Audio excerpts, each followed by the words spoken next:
pick up more, but no, it will. even those is a bag, you know what I'm saying? Yeah, like for sure, yeah.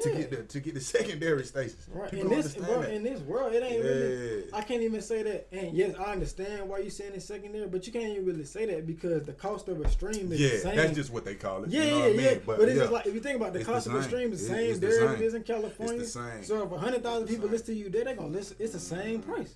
You gonna keep getting paid off for it. But they got, like basically they just got different stations and shit. Like, you got the main stations like Atlanta, New York, LA.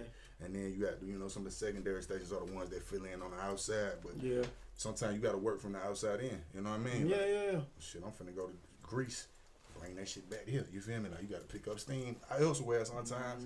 Because some of them folks out there, they going to fuck with you just off the shrimp. Yeah. I hear everybody want the top dollar. Okay, I need $1,000 before you even. Okay, I can go out here and make a connection here, play me for free. You know what I'm saying? So why you think that is though? Why do you think internationally people get so much more love? I think it's because of the fact that music got to travel. You know what I'm saying? So like when the music travels somewhere, they appreciate it more. Yeah. Right here in my state, I can go get it. It's the microwave. We'll eat it up for 2-3 minutes. Now we got ready to go see what's next. Right. Ready to erase the nigga that was. Hold on, this a legend. This a legend. You see what I'm saying? That's why I rock with like unsung. For them to highlight my mom and aunts, bro, and put them on the platform where they back on, you know what I'm saying? Yeah. That would in itself mean the most to me, bro, because a lot of people don't know that history. They don't know who Can I Run To was here before Escape. People don't know that. Especially our generation. Hold on. That's a gem. They don't know that. You know what I'm saying? So it's because this generation don't know nothing but SWV. Exactly. They don't know nothing but that era right there. They ain't going before that. You see what I'm saying? They don't know about all that. It get deep, man, with the music shit for sure. Shoot, man. Dad, we ready? Yeah. Let's do it, man. Oh, man, because you dropping gems over here, bro. Like, that's, man. Let me tap in. I gotta go live too now. You know what I'm saying? Set my shit up. You ready? Yeah, let's do it. So, you got one for the headphones on? Yeah, we might as well. Yeah, you can. This is fine, man. Make sure you gang.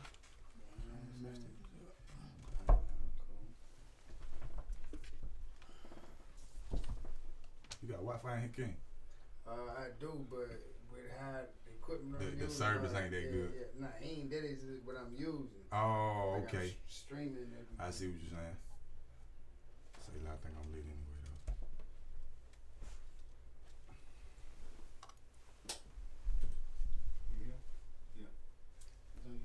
though. All right, welcome to the Food for the Homeless podcast, the official first version of the Food for the Homeless podcast, where we aim, to inspire the youth in so many words. I started off, man. Today I got a very, very special guest. One of somebody I've known to be a good friend, and just somebody that I can depend on, but also somebody that has their own career and their own life outside of things. So, this next guest is truly inspirational in terms of musicianship, fatherhood, and solidarity. From knowing you most recently as a coworker, I've gained the utmost respect for you. Yes, sir. Cameron Hubbard, professionally known as Cam Jones, is a rap artist known for his melodies and unique soulful hooks that can lure his fans into his music.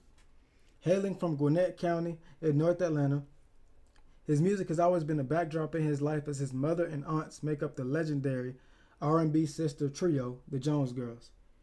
He grew a liking to music at a young age and began writing music in his late teenage years. Cam Jones was recently featured on TV One's popular documentary series Unsung, The Jones Girls, and has toured overseas in Europe. My brother, welcome to the Food for the Homeless podcast, man. It's an honor to be here, man. Like that was a dope introduction, man. I just really appreciate you. You know what I'm saying? No, man, I appreciate you, man. That was hard right there. No, I appreciate you, man. So I'm gonna just I got questions to go through, but just as part of this podcast, one of the main reasons why I do it is to enlighten people on the hard side of things. Right. Like a lot of people may see, me being a rapper, I can get online, I can go get a mic, yeah, I can go get the net thing that protects the sound. Yeah. I can do these type of things, but they don't really know the investments and the time and energy that goes into it. Well, listen, like to be honest, bro, like people hear the finished product and don't really understand what go on behind the record, man. Like it's been, I've had times, man, where I'm going at it with my cousin or going at it with my own mama, or, you know, like, because it takes that, you know, anything great, anything that you producing that's great, if it was peaches and cream, everybody would do it. So you gonna have conflict, you gonna have, you know, different moments where somebody might disagree with this, or, hey, yo, this need to sound like this, but those moments actually build the record. Like, Rome wasn't built in one day, but it's all a project. It all come together like a puzzle. You know what I mean? Right. It take them moments, them uncomfortable moments, for you to get that finished product. You know what I'm saying? No, for sure. Successful, you know? And right now, you know, listening to your music, the Jones Connection, which is on Apple, Spotify, great record. Thank you. Go get that right now. I have to ask you talk about your mom and your upbringing, right? Mm-hmm. So how did you get your start in music, and like what were some of your influences? Bro, it was just in me, like, from day one, bro. Just, you know, just really just embedded in me, because I was, you know, kind of born into it. My mom, of course, in my eyes, was a big, you know, classic group in the Jones Girls. So my mom was always playing old school records growing up. You know what I mean? So she used to tell me, she sang to me when I was still in her stomach. You know what I mean? So I got like a way, I don't know, man, it's like weird, because I got this way with words and a way with just being able to have a melody and a musical communication through my mom, and I appreciate her, you know, just embedding that in me, man, because some of them older records that so many people are tapping into now, I've been playing since I can remember, you know what I mean? No, so, for sure. You know, and hearing them records and just knowing them for so long, man, so it helped me grow my appreciation for music, man. I fell in love with music probably like after my basketball career. I always fell in love with music, but I started doing music, you know what I'm saying, probably around like 21, 22. Yeah. And just took it from there, man, you know, just started writing a few bars and singing a little bit, and I was playing at first. But then my cousin actually told me, like, hey, bro, you sound good, you know what I mean? Like, we might need to keep doing this, you know what I'm saying? So, you know, after a few conversations, man, I had a bad car accident in March 2012. And it's weird because, you know, like, to be honest, bro, I shouldn't have survived that. You know, I fell asleep at the wheel, ran into an 18-wheeler coming home from a late-night gig. And the police even told me, man, he touched me. It was actually a Caucasian dude, touched me and everything. Like, hey, man, I'm looking at this car. I just knew it was a fatality, man. I don't know who you believe in, but, you know, so long story short, right after that, man, I had, like, this weird connection more with music, like just being able to tap into what I like to do. And I just had, you know, like kind of like a epiphany. I just started tapping in, bro, and it's been up ever since. You know what I'm saying? I've been making moves, bro. Yeah. Man, you just hit me with one. So you talk about the finished product, and it seems like your music career may be the finished product, but there was a lot that went into you before that. Oh yeah. So talk a little bit about that, man. Talk about your career as a basketball player, because I know you can hoop. We done hooped a couple of times. We done been there, so I know you can hoop. And I'm sorry that the car crash happened, man. But talk a little about that gig. Yeah, for and sure. about what happened, like what you were doing at the time. I get more into it, man. That was a life-changing moment for me, man. I worked my mom's boyfriend, well, my stepfather at this time. You know, you might as well say. Yeah. His name is Mike Austin. Shout out to Team Airplay. I've been on the road doing blues promotion and just different things on the blues circuit, Southern Soul circuit for years now, for like 10 years. You know what I mean? And I just kind of like, you know, fell in love with that too, man. Just being on the road, kind of being a front end guy. We sell T-shirts, CDs. We taking pictures for all, you know, everybody that come in the arenas and stuff like that, even the small venues. Following acts like Calvin Richardson, Lenny Williams, Lacey, Mel Waiters, rest in peace to him, Sir Charles Jones, Pokey. It's a lot of artists from that market that we deal with as well. So long story short, man, I'm in South Carolina. I'm in Rock Hill, South Carolina one night. Okay. Me and my brothers, and we probably should have came home, you know what I'm saying? But we was tired, and, you know, I wanted to get to we probably shouldn't have came home, but we were tired, and I wanted to get to the house. So long story short, bro, it's like 2, 3 in the morning, bro. We had just got to Atlanta. I'm 20 minutes from my mom's house from where we going. Okay. And I'm with my partners, and I wanted one of them to drive, but they was acting too sleepy, so I'm like, you see what I'm saying? So I had took my shirt off and everything. You know, we had hit the exit. So I'm like, man, we gonna get on through. You feel me? We gonna make it. Yeah. So I was listening to Pluto by Future. I never forget. You gonna make it with the window down. I never forget, bro. I took my shirt off. I say, man, you know what, bro? Next thing I know, dog, whole car smashed in, bro. You feel me? I'm so, like, I guess panicky, you feel me? I done told everybody to hop out the car, because, you know, when you see, like, because from what I could see, everything was, like, smashed in. So I'm like, bro, we need to get out before this car blows up. Yeah. I'm the one messed up. Yeah. So they looking at me, bro, blood everywhere on me. You see what I'm saying? But I'm so busy trying to make sure my brother's straight. My little brother was in there. my partner Brandon Mickles. You see what I'm saying? So I'm trying to make sure they straight. I'm like, hey, get out. They looking at me like, no, you go lay down, bro. Like, yeah, you hurt. Long story short, bro. Like, after I started coming to, I remember they came and asked me like who the president was, and I was just out of it, bro. You know what I'm saying? Trying to get you back to scars everywhere. I got staples in my arm. Yeah. I got a cut on my face. You probably seen that. Like, you know what I'm saying? Like, I got real life scars. So, long story short, bro, you know what I'm saying? We got to the hospital and I was good. I walked away. Yeah. And probably like 2-3 weeks later, bro, once I like really was able to rebound a little bit, I just started rapping, bro. And it was weird because me and my cousin was just on the phone. And I'm freestyling. I'm gonna be honest, bro. I had a concussion. You know what I'm saying? So, like, even now, like, sometimes I might space out. My family know why. You know what I'm saying? Because I done had a real life concussion. Like, not that I'm slow or nothing, but it's just, you know, I done had a real life concussion. But musically, that accident did something to me. You know what I mean? It's kind of weird. Yeah. You know what I mean? But that's really what happened. I mean, I wouldn't even call it weird. It's just something that you hadn't experienced before. Yeah, exactly. So, I mean, I kind of got to ask you, is it like, I know you started music coincidentally a couple of weeks after, but do you, because, I mean, we both got a strong faith, right? Absolutely. So it's like, do you believe that you started pushing more into music because of that accident? Or do you think that had some type of effect? I feel like it was just God spared me and signals, people communicate, you know, so he put the stuff in my face, like, this is what I want you to do. Yeah. You know what I mean? So he spared me. Then all of a sudden I started finding out, like, okay, I can actually do music. You know what I'm saying? And through a few conversations with my cousin and a few people around me, I was motivated to do music. You know what I'm saying? So that's when I knew. I was like, okay, well, this what I like to do. I started growing a love for it, and I just kept going. You know what I mean? Like, no, for sure. And you here now. Exactly. I mean, it don't come easy. It definitely don't, bro. So let's go on a little bit from that. So you get into this tragic accident, you make it through. You start into music. So I gotta ask you, like, when you first started into music, were you your mom is a part of the Jones Girls, the famous trios from the 70s to 80s, right? 70s to 80s, yeah. Right. So did you see do you feel like you saw any type of judgment when you first started out in music from being the heir to that amazing group, that amazing talent? That's a good question, bro. To be honest with you, yeah and no. And the reason I say yeah is because I feel like a lot of people, especially that's right up under my nose, they might feel like, dang, well, he the son of the Jones Girls, you know. It should be easy for him. Yeah. But what the reality of it is, the reason it's harder for me is that exact same reason that y'all think, bro. Like, when you already, you know, in it.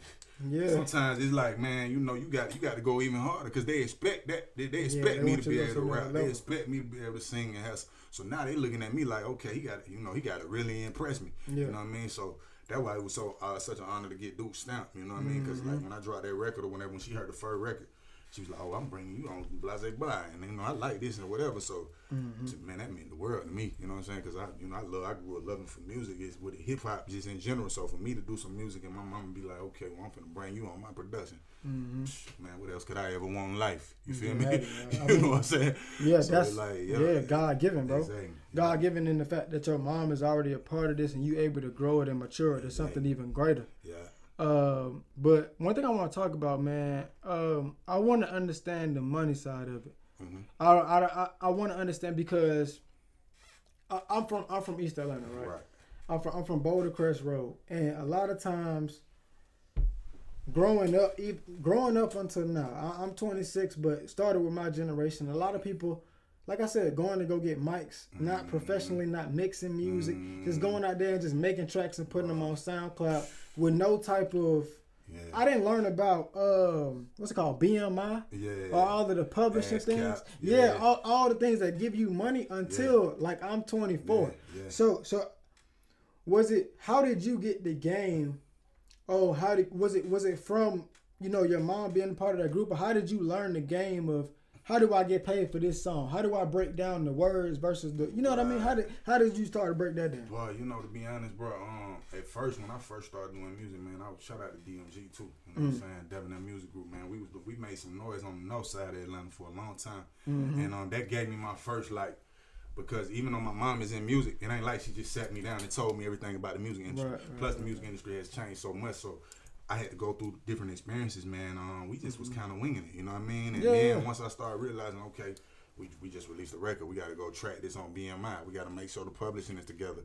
Those things started to become more important, you know what I mean? So what I say, man, is just, you know, anybody that's independent or just trying to come up, just make sure, like, because it's easy to sample a record and not understand that you really got to clear that. You got to make sure you communicating with the people that were involved with that record, who wrote it, who, you know what I'm saying, people that produced it or whatever, because if you don't, man, you know, it could end up, you know, a whole nother way, you know what I mean? So you just kind of dot all your I's and cross your T's, you know what I'm saying? Were you ever in just curious, were you ever in a situation where, you know, you sampled something or you got an instrumental that wasn't clear that you had to go back and get? Recently, bro. Oh, okay. And everybody that's in my neighborhood know, I had a record called Nights Over Champagne, which actually sampled my own mom's record. And long story short, man, I'm gonna make a very long story short. We had some clearance issues with the Unsung, and it was an issue between, you know, I guess the people that, you know, the producers of Unsung and the woman that actually wrote Nights Over Egypt. Shout out to her, that's my auntie, legendary Cynthia Biggs. So, you know, she took that and I guess had a little bit of an animosity. Now, mind you, we had just released the record, you know what I'm saying? So her and my mom had a little bit of a dispute, not much. They talking again, but the people that actually run her, the people that represent her, took my record down. You see what I'm saying? So I went through my own personal experience with that. You see what I'm saying? Okay. So this is a perfect example. I'm actually the son of the Jones girls. I still gotta make sure I dot all my I's and cross all my T's, and you see what I'm saying? Yeah. And we cleared all the other records, but that was the only one we had to take down. You see what I'm saying? So before I send it to you too. It's a dope record. I love to hear it. You know, I love the music. You know, I love it, man. How do you? So let me make sure I get this right. So you got Nights Over Champagne, this classic record. It's sampled by Cynthia Biggs, your aunt. Exactly. She has an issue with the clearing of it. Shout out to her, right? Similar to an auntie. So she has a problem with clearing. Because business. It wasn't her personally. It was the people that represent her. So once we dropped it, right? Yeah. You have like these synthesizers on the line that actually pick up. Like, okay, let's say Joe Blow drop a song that samples Teddy Pendergrass. Yeah. Eventually, it don't matter how big Joe Blow is, they gonna get a signal like, hey man, somebody over here got your record. And then they can decide whoever represents them. It wasn't necessarily my auntie or my mom's friend. It was the people that represent her. You know what I'm saying? Like, hold on. How do they get that signal? Where does that signal come from? Well, it's just you have different things that's online. Like technology is good, like Shazam. How can I take my phone and play this song, and they automatically know? So just because they actually dropped it, automatically they can pick that up. You see what I'm saying? Yeah. So if they get that signal, whoever actually wrote that record, they're gonna get a little email. Hey, so and so, did you approve of this? No, I didn't. Boom, that's my record. Take it down. Well, you gotta like. I'm not just speaking for you. I'm speaking for artists in general. You gotta respect that. Exactly. Because if you got a record that blow up, right? Let's just say you made some classic like "Beautiful" by Snoop Dogg and Pharrell. Right. If somebody go back and use those words of that music, you would want to know because you owe 50% of that record or 25% of that record. It's not to take away from the new artist being great. Right. It's really for them to pay homage to what was already done. Right. So what happened with us is we had got the okay from Cynthia. Like I don't want people to think that we didn't. No. But it was just a miscommunication factor. Like her team got upset with another legal issue. Yeah. And I fell at the bottom because I didn't necessarily clear that up the right way. You see what I'm saying? All we got was Cynthia's word. Cynthia got a team. She got other people that represent her. So it gets sticky, bro. So it's like the paperwork part of it. Right. So I'm gonna take that back. We didn't take it down. We just working on getting everything worked out so we can re-release it. You know what I'm saying? So that's all it is. But every other record was clear. It was a blessing, you know what I'm saying? But that just go to show, like you say, bro, it's a business side. Like it's a sticky business side. A lot of people looking out from the outside looking in would think, okay, that's Cam Jones. That's the son of Shirley Jones or the Jones girl. He can clear that no problem. Which is true. I do know. But at the same time, it ain't necessarily true. You still gotta go through the hoops and go through the obstacles to make it happen. You know what I mean? That's a tough part. I'm not in the music industry, but it seems like that's just a tough part when it comes to just when it comes to like understanding, okay, I know you and you know me. Exactly. But there are certain people that work for both of us that have our best interests at heart. There you go. You know what I mean? So, and you know, you just got to continue to build in that relationship. But I can't wait to hear the record. I appreciate it. Nights of Champagne sounds super, like a super clean record. I ain't going to lie, dog. That's one of them ones, man. So when they took it down, I would blow. But I ain't gonna lie, I came out right away, let my fans know exactly what happened. Yeah. Because I want people to understand, like, you can learn from me. You know what I'm saying? I ain't perfect, bro. The music industry is definitely something that you have to take in through learning experiences. You know what I'm saying? You can read all the books you want. Right. But some things you gotta go through. Sometimes You gotta go through experience. You gotta go through it. You know what I mean? So it's been a just definitely a eye opener for me, and just to kind of show me like, okay, this is how I need to go in the future. Right. And that's part of the reason for the listeners, right? For the kids that are aspiring to be music artists, even for the adults that are aspiring to be music artists, take this lesson from Cam and think to yourself, do you really want to be in that position where I'm contractually obligated to give this person money for that record? Do I want to go through the right steps to get this done? You know, because at the end of the day, you want to be able to count your bread before you get there. Because you investing a lot of money into things. And Cam has invested a lot of money in his career. And that's something that I'm sure he's already calculated to make sure he's straight. There you go, bro. And then not only that, man, just make sure, you know, like you just dot all your I's and cross your T's, man. Right. Don't cut corners in this music industry. It's easy to drop a record and be like, oh, man, well, I ain't going to speak to them when you know you need to. Right. Just go ahead and make that extra effort and make the first contact, because it'll end up biting you every time, bro. Like, every time. Anything you think you're going to sneak past somebody, you're going to get caught, especially in this sampling world. So that's why, to be honest, man, we working on more original records. But I do love sampling, you know what I'm saying? But I'm working on more. I got some original bangers that's hard, you know what I mean? Just as hard as sample. So like, I want to show people, like, don't get it twisted. I can sample. Sure. I sample my mind to show love, but I can do this too. You feel me? Like original content too. So I'm excited for y'all to hear that, you know, what's upcoming for 22. You did? No, for sure, man. So it might be the same answer as what we're talking about, but what do you think is the hardest part about being in the music industry? Bro, that's a good question, man. For me, it's balance, man.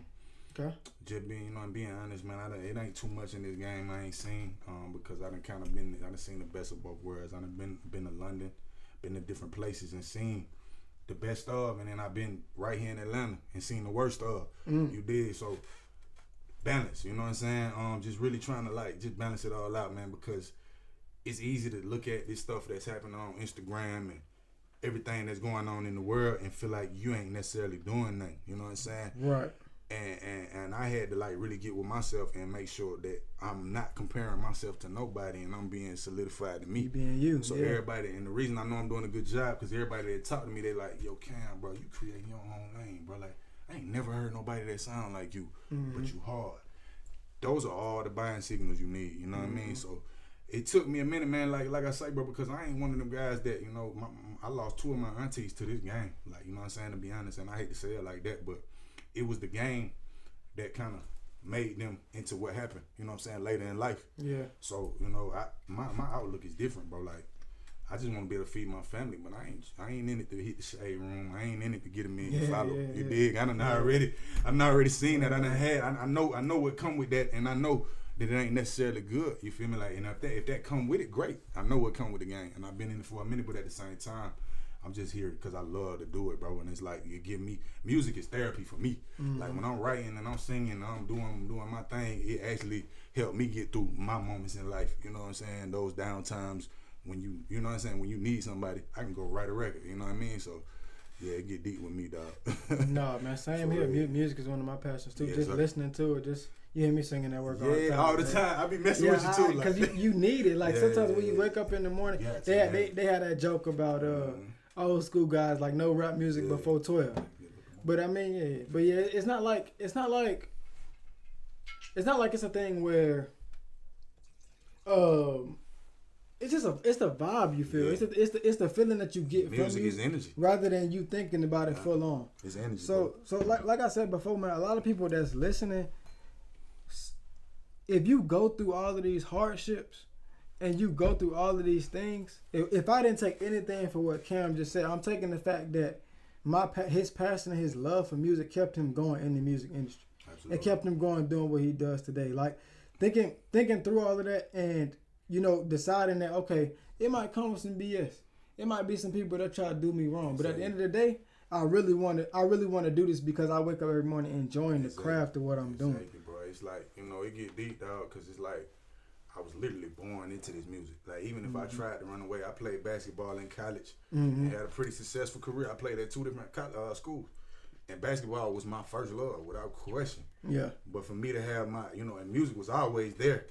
But for me to tap into it, and then also, like, my cousin, he always tell me how me and my mom, we make records the same way. Like, he done had his different situations and experiences where he witnessed us make our records the exact same way. And I ain't never been around my mama. It's just certain things are just given to you. It's just you. It's just, God get it. You see what I'm saying? So I just had to tap in, bro. And it's like, ain't nothing really, like, outside of music, man, and my family, it ain't nothing else that could ever, like, just give me that type of energy. You know what I mean? Like, nothing else could trigger your soul the way music do. You know what I'm saying? So that's why I love it so much. Yeah. Nah, man, I love to see it. Really? I love to see it. All right, so let's break this down, man.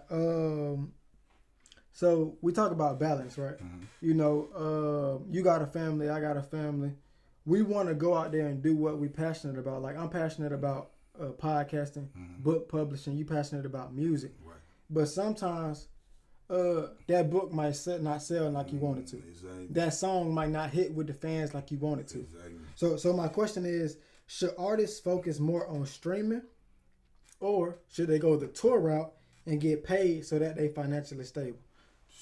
So should they just drop like a lot of records, SoundCloud, all of this, or should they just go on the road? Like, what route should they take to be successful? First off, I'm gonna say that's a good question, because it's like it can go so many ways. First of all, you got certain artists that's like okay with being on the road. That's me. Like, I'd rather get out there and touch you. You know what I'm saying? Yeah. Not even, I ain't talking about right here in Atlanta. Like, I'd rather get out there and just be with you. Yeah. And you got some artists that just want to sit back at their crib and just release away and let them stream. And either way works, because there's different type of. I was reading a book. It's funny you say that. I was reading a book. Okay. That showed me, like, you got some artists that just can sit at the crib, release music. You got some artists that want to get out there and touch the fans. I think you need to find a medium. I'm going to use myself as a perfect example. Please. I ain't getting millions of streams right now. Okay. The whole world don't know who Cam Jones is. Yes, I've had a blessing featuring. I've had some mainstream opportunities and platforms, so people getting to know me. Right. But if I don't get out here next year and go to some of these places and touch the people that have seen me, how else is it going to work? You know what I mean? So you got to really sit down and number one, just understand what it is that you want to do as a person, because everybody got, especially in this new world, it's wide open. It ain't no rules. You know what I'm saying? No, it really ain't no rules no more. You know what I'm saying? Back in the day, bro, you couldn't just drop independent. Now these folks can do, especially in the hip hop game, you can do whatever you want. You see what I'm saying? Like, I'm finna drop a record, and I'm still pushing my tape, but I'm just giving them something, and then, at the same time, making sure that this is still being pushed. We ain't forgetting about this. No, for sure. But I got to keep making content. You know what I mean? Yeah. You got to I think the key thing is believing in yourself. There you go. If you ain't got no belief, if you don't got no belief in something, you don't need to be doing it. From the start. You don't need to be doing it. You know what I'm saying? And that's it. I mean, period. Because it's a lot of things, like, you see things like Money Man signing with Empire but getting paid in Bitcoin, right? You see stuff like that, and you see all of these major label deals, but it's like you're not gonna get there tomorrow. Like, you're gonna get there only if you believe in yourself and with longevity. So I love the answer of, sometimes streaming and sometimes touring, because you building a fan base with the touring, but you also trying to make money for your family. But at the end of the day, I'm gonna just say it kind of like this: even if Cam didn't make $1 million tomorrow, he still make music. Absolutely. I'm going, and I'm glad you said that, bro, because anybody that know Cam Jones know I ain't doing this to go get 1 million followers, and bro, I ain't even, to be honest, bro, I ain't even into that. You feel me? Like, the pandemic done turned me to an introvert. I got some of my own brothers, shout out to Gary, that's on my live right now, bro, like, that know me, like, they be like, bro, you need to step in. But see, that's just, the pandemic done made me different. I want to be here for a while, not just a minute, you know what I mean? So you got to really, basically watch every move you making. You know what I'm saying? Especially when you start to increase and you start to make moves on platforms and different things of that nature. Yeah. You got to be more secure. You know what I'm saying? And understand that I could go out here and get, something happen, and, I got a family at the crib. So every move needs to be, definitely well thought out. You know what I'm saying? So that's just how I'm looking at it, bro. Like, I be at the crib, bro. And if it's a reason for me to be somewhere, I'm there. But I think the reason why you more so want to be at the crib is because you got knowledge yourself. There you go. You can see in yourself, like, if I go do this, if I go out there and I'm working for a blue check, or I'm working for some clout, or I'm working for some views, then I'm not going to get the same type of satisfaction I would get. Knowledge itself brings you the fact that I'm doing this because I really want to be happy doing it. Real talk. Like a lot of people don't have that. A lot of people can't see that. Like during the pandemic, right? I got my wife, I got my son, and one time we over by the Fox Theater downtown. Bro, I done been there so many times. Yeah, but I don't know why we over there. I'm not going to a show, but we over there by the Fox Theater, and it's her favorite restaurant is this place called Public Draft House. Okay. Right next to it. But we go to the restaurant, we sit in the front waiting for food, and I think at this point we about a month into COVID. Right. And I see this black family. Mm-hmm. They walking. Man got one kid about 6 years old, one baby in the stroller, and his wife. But he looks so happy. Right. But Cam, I mind you, it's 2:00 in the afternoon. Exactly. So usually he probably would have to work. Yeah. He probably would have to be doing something to provide for them. Right. But it's like he actually get that time to slow down and spend that time with his family. Yes, so it's like, are you gonna value those moments which really matter to you, or are you gonna continue to chase something that's not there? I mean, but to be honest, it's the balance. This social media world is making it, you got a lot of fake dream chasers. I don't want to, and I hope I ain't, you know what I'm saying, ruffling no feathers and making nobody feel no type of way, because I love everybody. But for somebody to sit back and watch somebody else's Instagram or Twitter or whatever the case, and sit back and say, okay, this is the reason I want to, you know what I'm saying, this is the reason I want to do exactly that, and just mimic that. Yeah.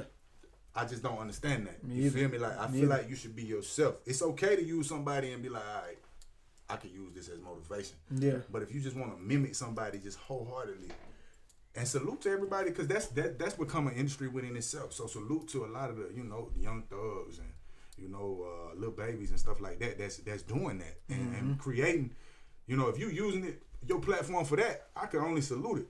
But it's the people that, it's the fake ones that to me just want to just rap just because it's hot, or you want to have hold a $1,000 on camera, or you want to goddamn, flex up.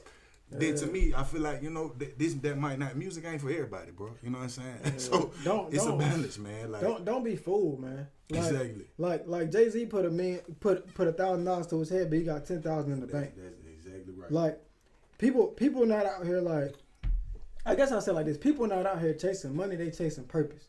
It just seems like they chasing money because so much money come with their purpose. There you go. So if you really gonna that's one of the reasons why I started this podcast, and I also wrote this novel. Like I come from a point where my family has a very Christian background, and I was a little lost, right? So I formed this journal for myself to be able to like, okay, I'm feeling this way and I'm feeling that way, but where is it getting me? You know what I'm saying? Yeah, I was a rapper before. I had a rap group called Sky High Gang back in the day. Like when I was in high school. Some of the best dudes I know. I've done a lot of different ventures, but were they part of my purpose? I don't think so. Part of my purpose is being a scribe and writing and passing on that message to people, so that way they can understand, like, okay, it's okay to be vulnerable. One, it's okay to be passionate about something. And it's okay for people not to understand. Like, food for the homeless don't mean you don't literally got no sandwich in your hand. Food for the homeless mean you don't know what your purpose is and you trying to find it. And that's okay. Facts. Like, don't just be doing something just because. That's the only point I'm trying to. You just, like, don't just be doing something because you don't know what else you're supposed to be doing. Like, because you seen, you know what I'm saying? Like, life is based too much on social media, man. So do what it's okay to be a doctor. Yeah. I feel like we need to say that now as black men. Like, we can do something else, cuz. I rap because I rap and sing because I literally been around it all my life. You know what I'm saying? That's literally something. I don't care if I blow up tomorrow or not. Yeah. I'm going to rap probably to the day I die, or sing to the day I die, because that's what I love to do. You see what I'm saying? I'm going to play basketball when I get the chance, because that's what I love to do. Right. But I feel like it's just too much of that false, that false sense of, I got to do this because somebody else doing it, or I got to do this to go get these, or even something as low as to go mess with some women. Some people just do it just for the clout, or just, to have that little attention.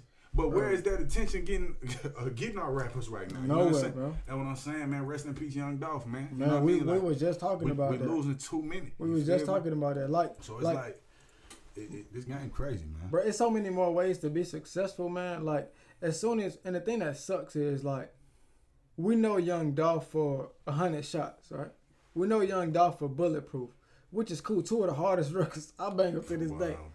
But it's like, but when you pass on that message, and then you get to the point where, okay, he dies, and then I get a post on my Facebook talking about Dolph got over 20 properties, 100 million each invested all together.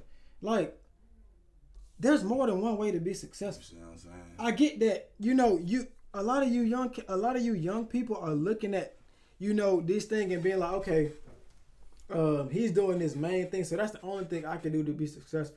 But bro, it's more than one way. Cam is an amazing a musical artist, a soulful artist. You got people out there that's doctors, lawyers, speech pathologists, investors. Exactly. Like, it's so many other things you can do to be successful. But if you don't hone into what you really like and you focus on what somebody else doing because they successful, you'll never find out what your purpose is.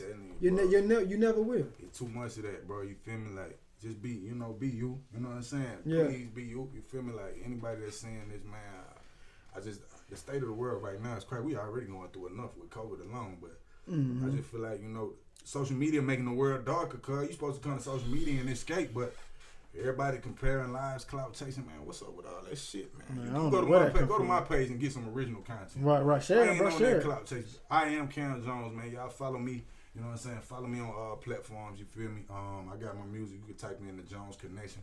That's the Jones Connection. KENEKSHUN. EP. That's on all platforms, man. And I'm also releasing another record on my birthday coming up December 28th.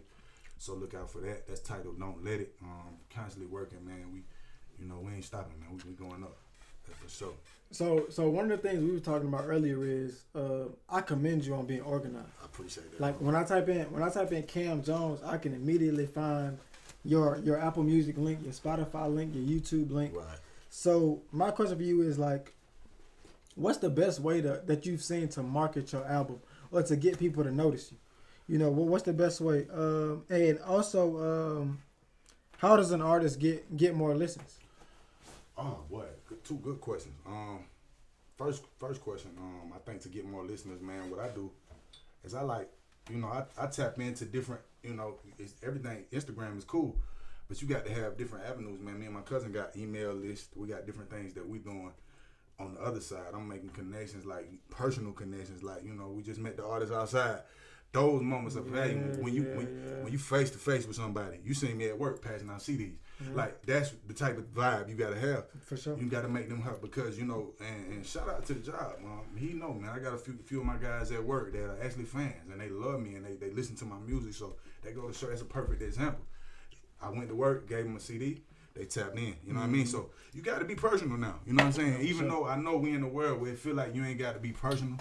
Be personal, you know what I'm saying? Because that's really gonna get you to that next level. You know what I'm saying? How effective is the email list? So and when you say email list, you go do a show, you get a couple people's emails, and you refer them to the next show. You can all have your digital cards. They got digital cards now. You can stream straight from the card. So when I go to, I got a couple gigs next year that I'm sure we'll talk about. But you know, I'm bringing digital cards so you can scan it. Pull up all my music instantly, you know what I'm saying? You can tap in right there and you ain't got to necessarily have a CD no more because everybody got a phone, you know what I'm saying? So that's another way. Like, you feel me? They got all different kind of stuff now. Time out. Yeah. Y'all don't miss this. So people went from selling CDs at the back of their car to now they got a digital card. Explain how they, like, you got a QR code. How does that work? You just got your QR code. They take a picture of it. Your links pop up instantly. So now they can tap into your Instagram, your Spotify, all your music right away, right there. You see what I'm saying? They ain't got to go too far. It's right there in their face. So we got a few gigs, especially I'm excited for the ones that I got a gig in Los Angeles. Yeah. I'm getting my cards made. And I'm going to have a few CDs. I'm going to have some merch, but I'm going to have more of them cards because I want you to be able to just, hey, take a picture of this. Take a picture of this keep it moving. Go vibe. You did? So. How you get that created? I didn't create it myself. I found it. You know what I'm saying? It's out there. You know what I'm saying? This stuff is out here. Hard work. It's a new it's a new word. Go get it. There you go. You feel me? You just taught me something. Yeah. But that show was hustle though. Absolutely. That show was real hustle. Like if you out there trying to, I just think about all the times people celebrated selling CDs at the back of their car or doing this or doing that. Bro, we work we got streaming and all of these other platforms. So working hard, it just has a different meaning. Exactly, it do, man. So you got digital cards, you got streaming, you got a lot of links you can send out. Yeah. You got Linktree. There you go. You can post Linktree. Yeah, I got Flow Code. Yeah. Yep, Flow Code, and it post every link to all of your music, all of your businesses, all online at one time. You got to make it easy. You know what I'm saying? Because everybody, you know, we in a world now, man, where people gonna give you 5 minutes if you hot. Mm-hmm. And then they may come back around to you if you dope, but if not, because I know I'm the same way. I'm gonna be honest, because it's so much content. You got Hulu, Netflix, HBO Max, then Amazon. Bro. How can we keep up? Then that's just on the. I'm talking about on the on the movie side. Then you got Spotify, Tidal.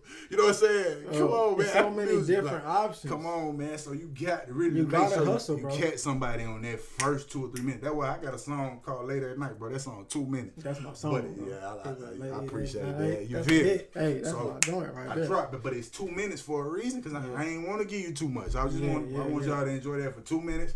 Go into the next record, you know what I mean? So everything's strategic, man. You gotta have a plan out here, man. You know what I'm saying? Or you'll be chasing your tail. I gotta ask a question though. How important is it for you and maybe any other artists for their album to be able to be played like straight through? How important is it?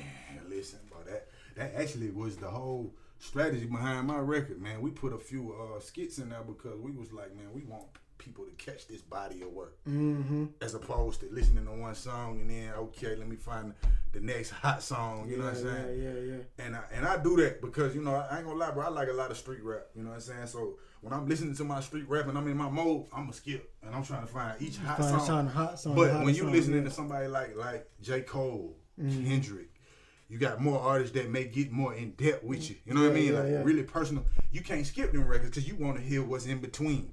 You know what I'm saying? So that's what me and Cuzzo did a couple interludes on it. You know what I'm saying? So you can hear the old guys. And interesting fun fact is both of those voices are me. Originally it was supposed to be my cousin, but he was in Detroit and we had to work it out. So I went in there and played both roles. But I mean, you know what I'm saying? You got to be able to, you know, kind of have those different little features and stuff to make your record interesting. Yeah. And it'll become a project. You know what I'm saying? I got something for y'all, man. In today's time, everybody wanted, like he said, we got Apple Music, we got the Essentials playlist, we got this and that on Spotify, we got this and that on Tidal. But one thing I heard Jay-Z say one time is, you cannot understand a great record in one day. That's real, bro. So I don't want you to go to the Jones Connection and go play late at night and say you don't like it today. I'm telling you. Or the next record and say you don't like it today. Like, the appreciation of music takes time. It does, bro. You know, and it also affects, like I was joking earlier about not listening to rap music before 12, but there's like you it's certain times of the day and certain just times of your life when things are gonna connect more. So for those of y'all that's listening, man, just learn to appreciate music and go listen to the Jones Connection. I prefer it with the wifey. At the 8 o'clock with a bottle of wine. There you go. You know that because your voice has, you have that from my perspective, you have the influence of your mother, and then you just have that soulful melody, and your voice is kind of hit like almost like I ain't gonna say a Barry White, but almost like a Barry White but faster. Yeah. And that's just I've heard that though. Man. Yeah, you know? Like that type of tone. Yeah, I appreciate that, man. People have compared me to Barry White, which is crazy because I got that voice. Then I heard what you call it, and rest in peace to Nate Dogg. You know what I'm saying? I've heard Nate Dogg that rhythmic, a lot. That rhythmic, I can see that. But and to be honest, bro, when people tell me that, I've heard Nate Dogg, Zero, shout out to Zero out of Texas. Okay. You know, because I got a different kind of vocal, you know what I mean? So when I get them kind of comparisons, I've heard Slim Thug too. And I see them comparisons, you know what I'm saying? I appreciate it, man, because it's like all these guys is people that I listen to, you know what I'm saying? Growing up, and so just to be able to, you know, even have somebody tell me I sound like somebody or I remind them of somebody, bro, that's dope. Sound amazing, bro. Yeah, it's some amazing bodies of work out there, man.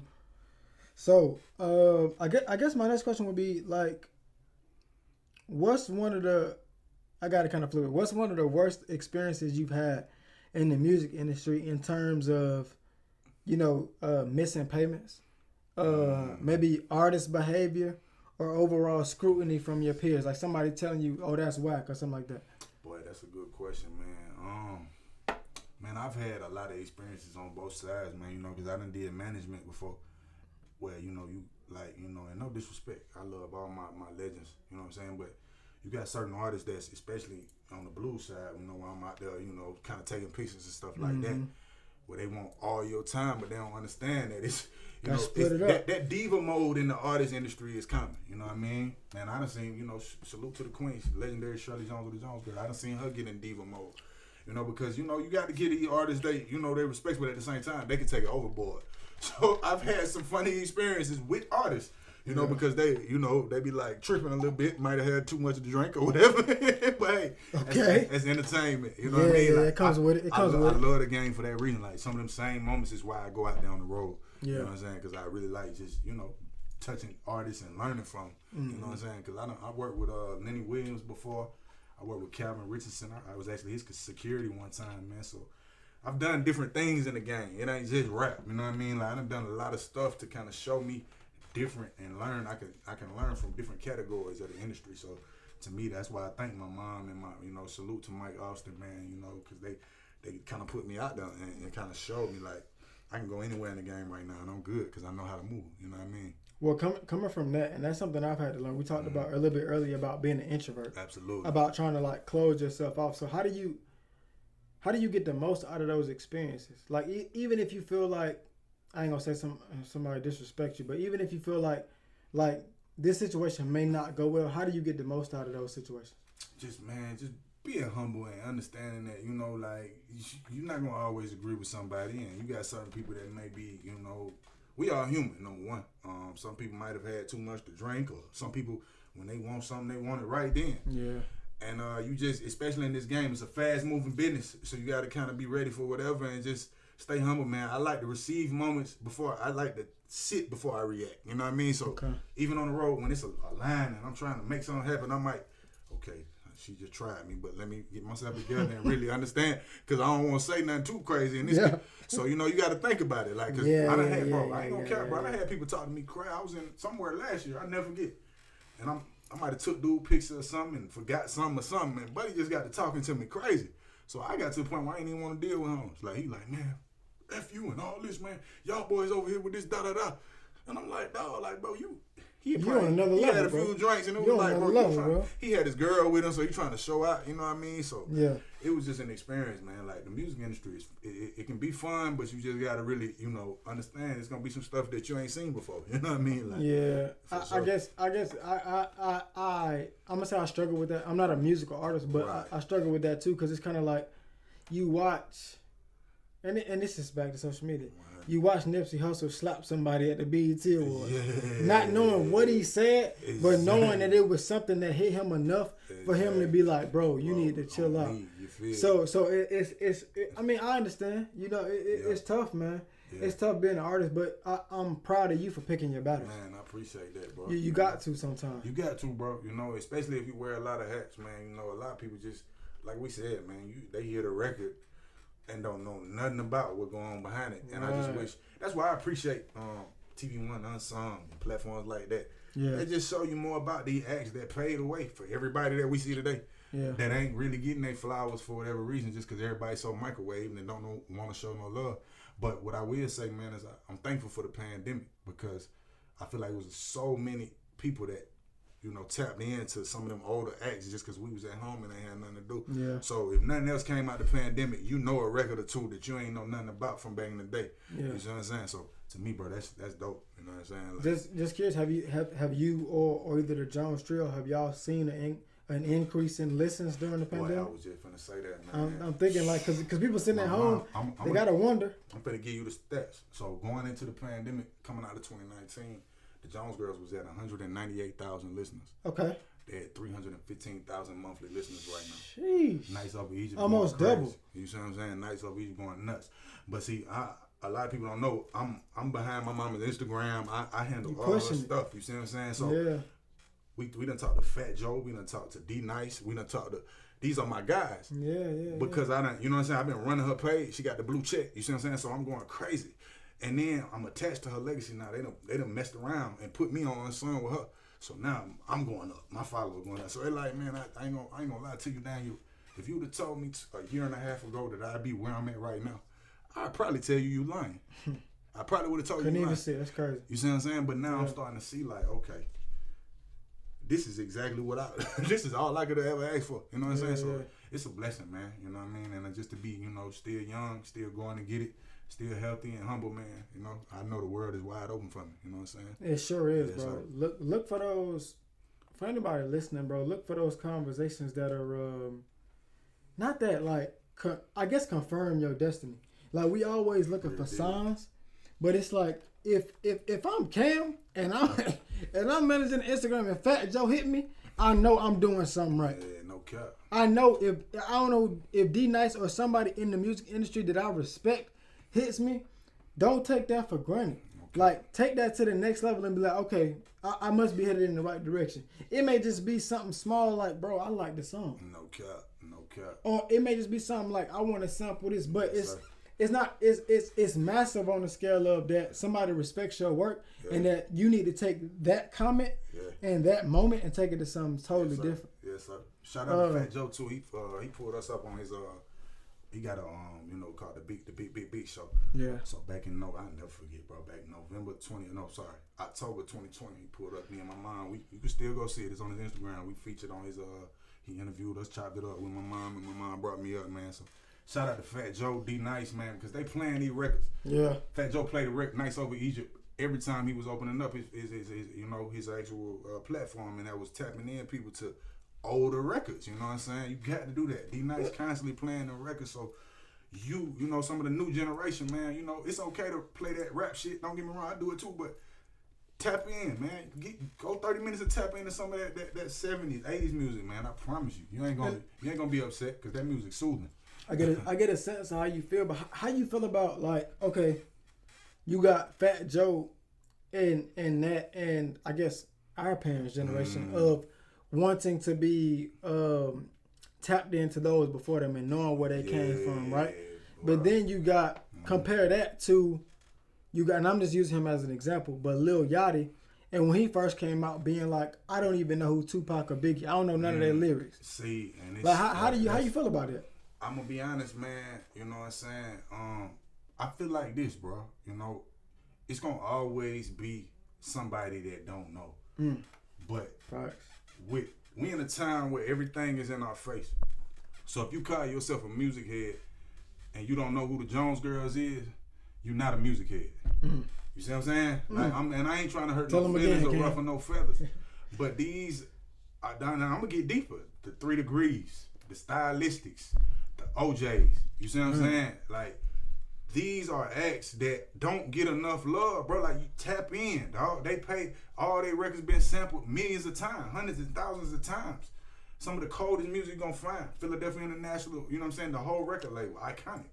But all people know is the songs, man. Tap into Gamble and Huff. See what they did, man, because it's interesting. Yeah. To me, I love learning about, like, damn, like, do you see what they was on back then by them folks? They ain't have much, bro, but they made the best of it. Real live instruments. They were smooth too. You never know. Come on, man. Everybody got a vice. Right. You know what I'm saying? Shout out to the Jones Girls. Shout out to, the DeBarge family. Come on, man. They got vices or whatever, but they legends. You see what I'm saying? You never know they were going through something because you hear so many stories they were about. So perfect when they got on the stage. You hear stories about New Edition not getting paid and all of these other groups, but because it wasn't about the money. Exactly. It was about them putting on a show. Like, you see James Brown hit 1 million splits. It wasn't because he was getting paid. It was because James Brown was cold. And he knew whatever music he put out, he had to put on a show to showcase, okay, I got this talent, but I also need to match it so that they can understand how massive my music is and how massive my moves are. Exactly. Like, they had real choreographers. You know what I'm saying? Like, you know what I'm saying? Like, they really real serious. Now all we doing, bro, we plugging and pulling. Right. I dropped one vocal. I ain't gotta do it no more. You know what I'm saying? Like, boy, they really had to lay them records. You know what I'm saying? Right. They really out there, singing each note. If it wasn't right, they had to sing the whole thing again. Right. So, like, just tap into that time, man. You know what I'm saying? Because I feel like, without that time, bro, we wouldn't see shit. Probably any of the artists we got today. You know what I'm saying? So I'm gonna tap into something sensitive, bro. So bouncing off of that, a lot of those people, like, Your mom, and those people in that time, James Brown was maybe in that era, exactly. And those type of people, for sure. They didn't, I wasn't there, but I don't believe they had a lot of yes people around them. Right. Right. Facts. They didn't have that. So right now you got a lot of people that's kind of like, oh yeah, bro, I rock with it. You making great music, and they knowing it's not that. They know that, like, and maybe they don't know that, but they just too scared to be like, maybe I'm gonna lose you as a friend, or maybe I'm gonna lose you as an associate. But the honesty and the integrity is just not there. Listen, bro. So let me ask you this question though. Yeah, go ahead.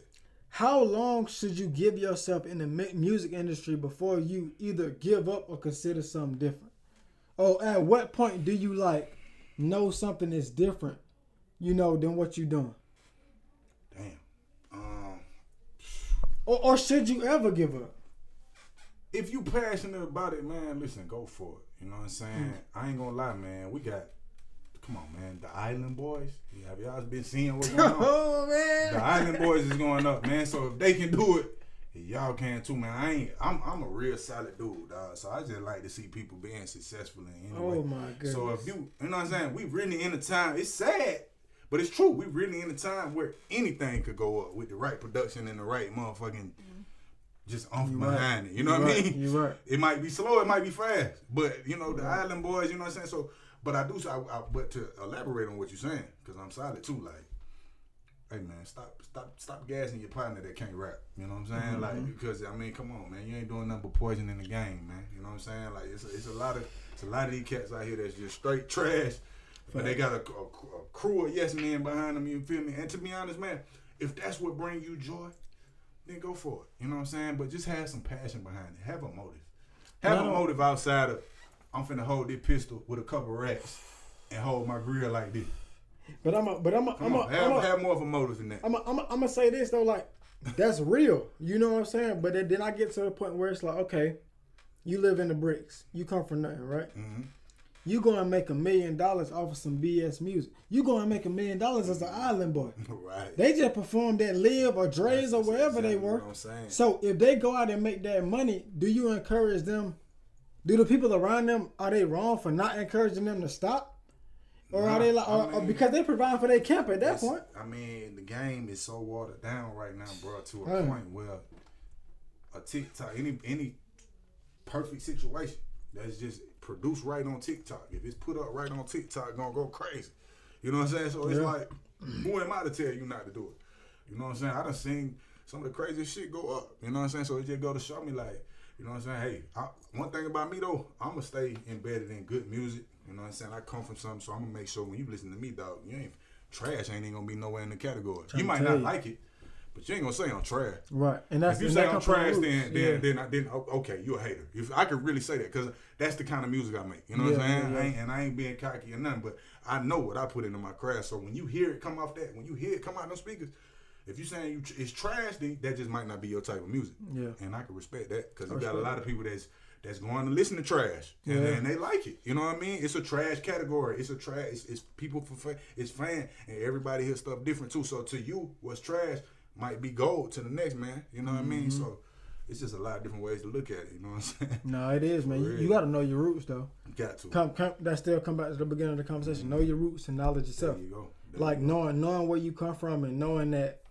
If nobody telling you you're making BS, at least you should know. Mm-hmm. Because you should feel it. It's always a feeling when it comes to music, at least from what I've seen. Exactly. It's always a feeling that, like, okay, whether I'm making it or listening to it, I'm getting a certain feeling about this song or about this record. There you go. So if you get in that record and you ignoring it, then you're doing yourself a disservice. You're doing yourself a disservice. One of my partners just said, "Gimmick sell." Shout out to my brother Jaron, man. That's like low key one of my managers too. Like, I see you, bro. That's fact. Gimmick sell though, like, you know what I'm saying? Yeah. We in a time where, you know what I'm saying, man, okay, you might not like it, but somebody will. It's millions, it's billions of people in there. That's how I start feeling. I'm like, man, okay, well, you might not like it, bro, but I'm working on some shows right now, no cap. Australia, New Zealand, Japan, I'm on the way. Just give me some time for this COVID to clear up. We on the way. But it's like, it's somebody out there that want to hear you. You dig? And you ain't got to necessarily be confined in your neighborhood. Don't be scared to go to the next state, the next country, the next city. It's a whole world out here, cuz. And all that I ask though, if your gimmick is a gimmick, then just make sure that the music behind it is solid. Yo, stand for something. Make sure it's solid, because you got one example for me is the baby. Before he was the baby, he was baby Jesus, and he was in a diaper. But he was still hard though. Okay. His music made sense, and it talked about his struggle. Okay. It may talk about guns and violence, but it's talking about his struggle and where he comes from, right? So if you're gonna go out there and you're gonna have a gimmick, by all means, do what you gotta do. But at least have some type of knowledge yourself, so that way when the music comes out and your lyrics come out, and Apple Music comes out and it shows what you saying, it actually means something. There you go. You know what I'm saying? So I got no problems with gimmicks and getting on and getting the blue check, but what are you standing for? Like, don't, like, the whole... Stand for something or fall for anything. Please, bro. Bob Marley said that. Stand for something, bro. I mean, let's look at it. I mean, you know, and let's be honest. Since we're being transparent, it's some demonic stuff going on out here. Oh, man. Get into it. Get into it. Get right with him.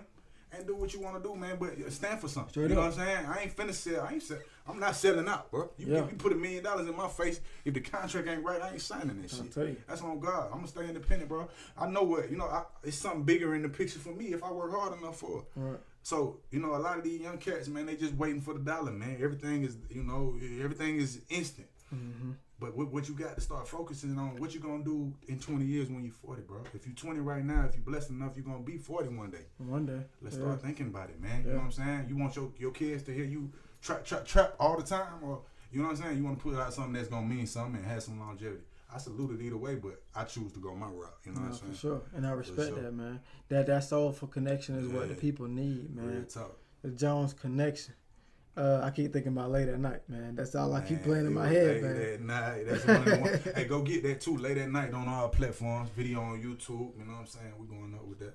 All right. So let me ask you this, man. So I kind of know half of this, but what do you consider? What's one of the reasons why I had this podcast is so people know what career they're going into before they start. So what is your career path title? Like what do you call it? And then also, what point did you have to get to deem yourself successful? If you have yet, I think you're successful, but it may be a different point for you. Everybody's level of success is different, big dog. But my career path title is definitely gonna be the Jones Connection. Okay. Jones Connection, pretty self-explanatory, man. My mom and aunts were part of a legendary girl group in the Jones Girls, and they came out in the time when the game needed them. You know what I'm saying? And I just feel like, don't get me wrong, they was hot, flaming hot. Diana Ross brought them in the game. Classic group, same background for everybody. Yeah. But at the same time, they don't get enough flowers. You know what I'm saying? So, motherfuckers probably might be thinking, oh man, he goes hard for his mama, but it's the Jones Connection. And like, you better believe, you know what I'm saying? My mama, she passing the torch to me on national TV. So the least I can do is continue to give her flowers, you know what I'm saying? And show love and shed light on the original Who Can I Run To from 1979. On the classic Nights Over Egypt of 1981. And Dance Turn to Romance and so many other records, man. So, tap into the Jones Girls, but into the Jones Connection, that's me and my brother.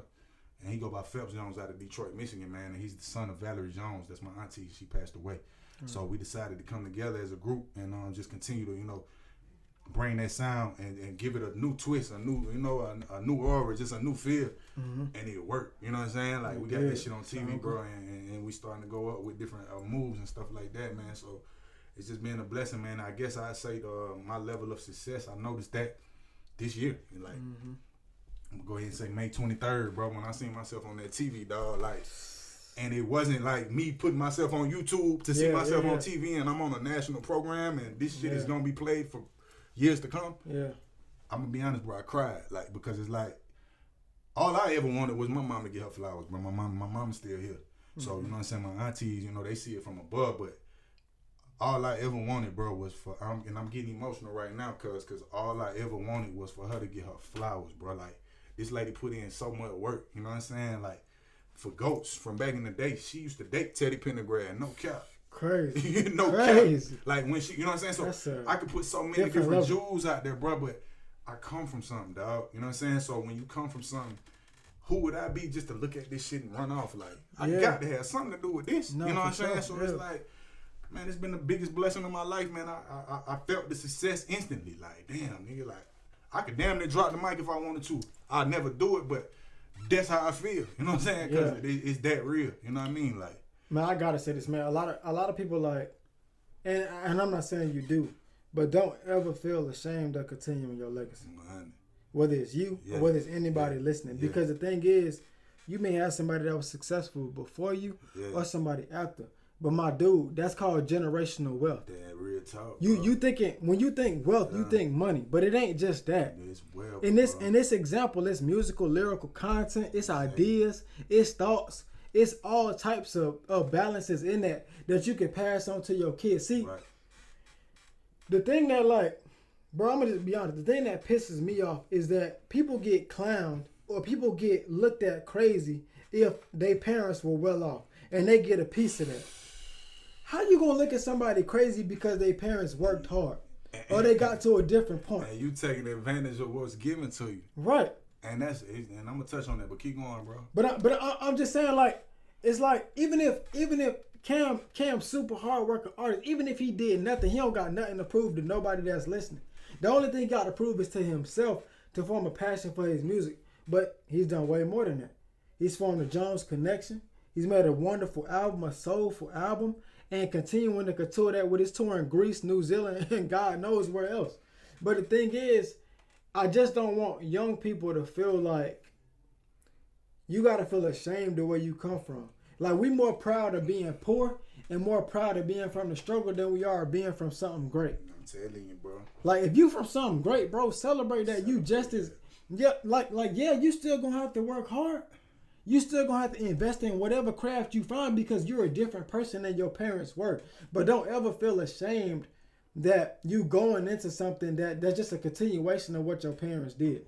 That's what we supposed to do. That's what other cultures do. That's how we build. You see what I'm saying? But listen, man, to elaborate on what he's saying, everybody in here came from a woman, right? Which basically came from another man. That's your legacy. You see what I'm saying? So we in a world now where it's unpopular, I guess I'd say, to follow your parents' footsteps. So you know what I'm saying, bro? Yeah. Man, when I found bro, I don't get it. When I found out who, because it was a time when I really found out who I come from on both sides. Shout out, I ain't finna ignore my dad. Bro played in the NBA with the Harlem Globetrotters. So it was a time when I realized I had to sit down, like, damn, bro, I come from some shit. You know what I'm saying? And then, I represented Pops all my first 20 years of my life with basketball. Hooping, And now, I'm giving my mama her flowers and she living to see me do it. But who would I be a fool not to represent that, not to stand up for that? You know what I'm saying? Especially something that's iconic, like the Jones Girls is diamonds, bro. You know what I'm saying? They well respected from anybody in the world in the music industry that you can name. Best friend was Michael Jackson. They had, they hung out with Michael Jackson back in the day. No cap. Them kind of artists. They was that. You feel me? So for me to just sit here and get some of that knowledge from my mama and not want to continue, I ain't even just talking about with the music, but not want to let people know who she is and give her flowers while she here to get them in this crazy ass world we living in. Yeah. What type of son would I be? And the messed up thing is, the thing I keep thinking about is the flip side of it. Not just you wanting to continue it, right, but also your mom. You sick? You how old are you now? I'll be 33 in a few days. You 33. When you was, I guarantee you, when you was 6 to 10 to 12 years old, your mom had to think about, do I want to tell people or do I want to share with the world that he was a part of this legacy? Wow. Because they're gonna judge you based off of what you come from. You know what I'm saying? And that's the messed up part about it. Don't be the, like, we always flip the narrative like it's the person that's wrong for celebrating their history. Yeah. They not wrong for that. You as an outside viewer are wrong for judging them for wanting to continue that history. You see what I'm saying? Like, why would they not? And to elaborate, you know what I'm saying? Like you said, bro, like you just said it. I mean, people can look at you from the outside looking in and automatically make their assumptions. But come on, man. I come from, something that's got some type of legacy and a path, man. So who am I? Come on, man. I got to go up. You know what I'm saying? Like, I really feel like that. You know what I'm saying? Yeah, I got to go up, bro. Man, I think about man, my wife told me about this documentary and I ain't watched it for months. It was about Black Wall Street. Black Wall Street, forgot I feel like it was, I'm not gonna say the exact location because I forgot. But I go back, eventually watch the documentary, and it shows all of the businesses that black people had generated at that time. Right. You know, barbers, shoe cleaners, all of those common, not none of that slavery stuff. These people that's really just like that form entrepreneurships outside of slavery. So right after slavery, for those of y'all that don't know. So what they did was they went through and burned all of that, right? So like it didn't even exist. So my point is, now if you go to Stonecrest Mall, there's a new Black Wall Street. There's not a new for no reason. I seen that too. You know what I'm saying? There's a new Black Wall Street because it came from something. But imagine if the Black Wall Street that originated, that if the people had the chance to care for it and pass it on to their kids, to me and Cam's grandparents, and then our moms and fathers, and then us, imagine what it would be now. You see what I'm saying? Because people tend to take advantage of the fact that, oh, you know, my parents did this, and I'm not able to share that legacy because of other people. Don't fall into peer pressure. Like, New Black Wall Street is a great example of what our business could be if it thrived until now. There's so many families out there outside of other races that are continuing on their legacies, that are growing onto something totally different because they've had the chance to let it thrive. They've had investment portfolios. They've had stocks. They've had 401ks. They've had all types of accounts that they can invest in that they've taught their kids to continue to do and put on top of. So don't ever be ashamed. Don't ever be ashamed of what you come from. Because at the end of the day, you just building on that so that if you're not thinking about you, if you're too ashamed of it for you, do it for so that your child can eat.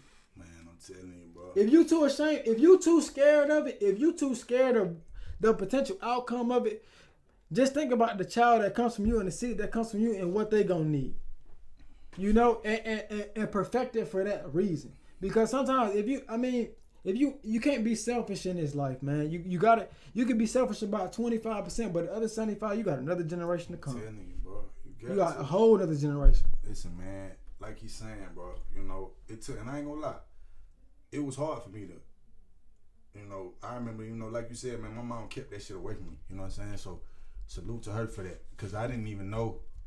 I knew they was dope. I knew they was singers, and I knew who the Jones Girls was, but I didn't really understand who they were and who my father was. Even though I played basketball, I seen it every day. I was spinning the ball at the age of 2. Yeah. So I didn't really understand who the Globetrotters was until I was old enough to understand. Yeah. But they was embedded in me. You know what I mean? So, man, follow your dreams, man. You know what I'm saying? I mean, whatever's in your legend, if it's a legendary path that was, you know, put in your face or whatever the case, do something to, if your parents are still alive, do something. I'm sure it's something that they embedded in you that you can keep going. Whether it's a house, some land, that it is important. I happen to come from a musical legacy and a basketball legacy. I keep it going, you know what I'm saying, in my ways. But do something. I feel like that's important, man. You know, Black Wall Street, I just seen the post on Instagram. That's amazing, bro. Look how far we've come. Come on, man. Like watching somebody walk into something that's black owned, that's totally black owned. You ain't got to worry about a dime of it going to them folks. You know what I'm saying? Come on, man. I mean, it was a time where wasn't none of this even thought of, cuz. So it's like, bro, we gotta celebrate this moment.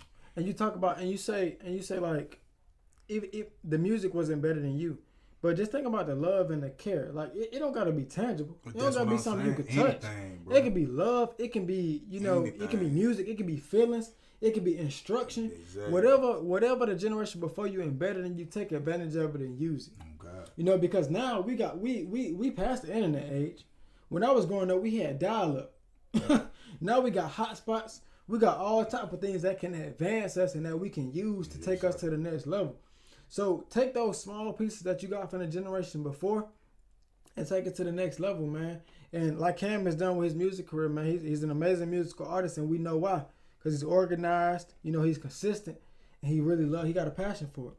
Passion is all this. I mean, whatever you passionate about, man. As long as you got passion for, I don't care if it's chewing gum. Yeah. Going hard for chewing gum. Whatever it is. You know what I'm saying? Whatever you doing, whatever it is. Like for real, bro. And you go still debonair on game, man. Salute to my brothers, man. DMG. That's 4L. You know what I'm saying? You can still tap into that too.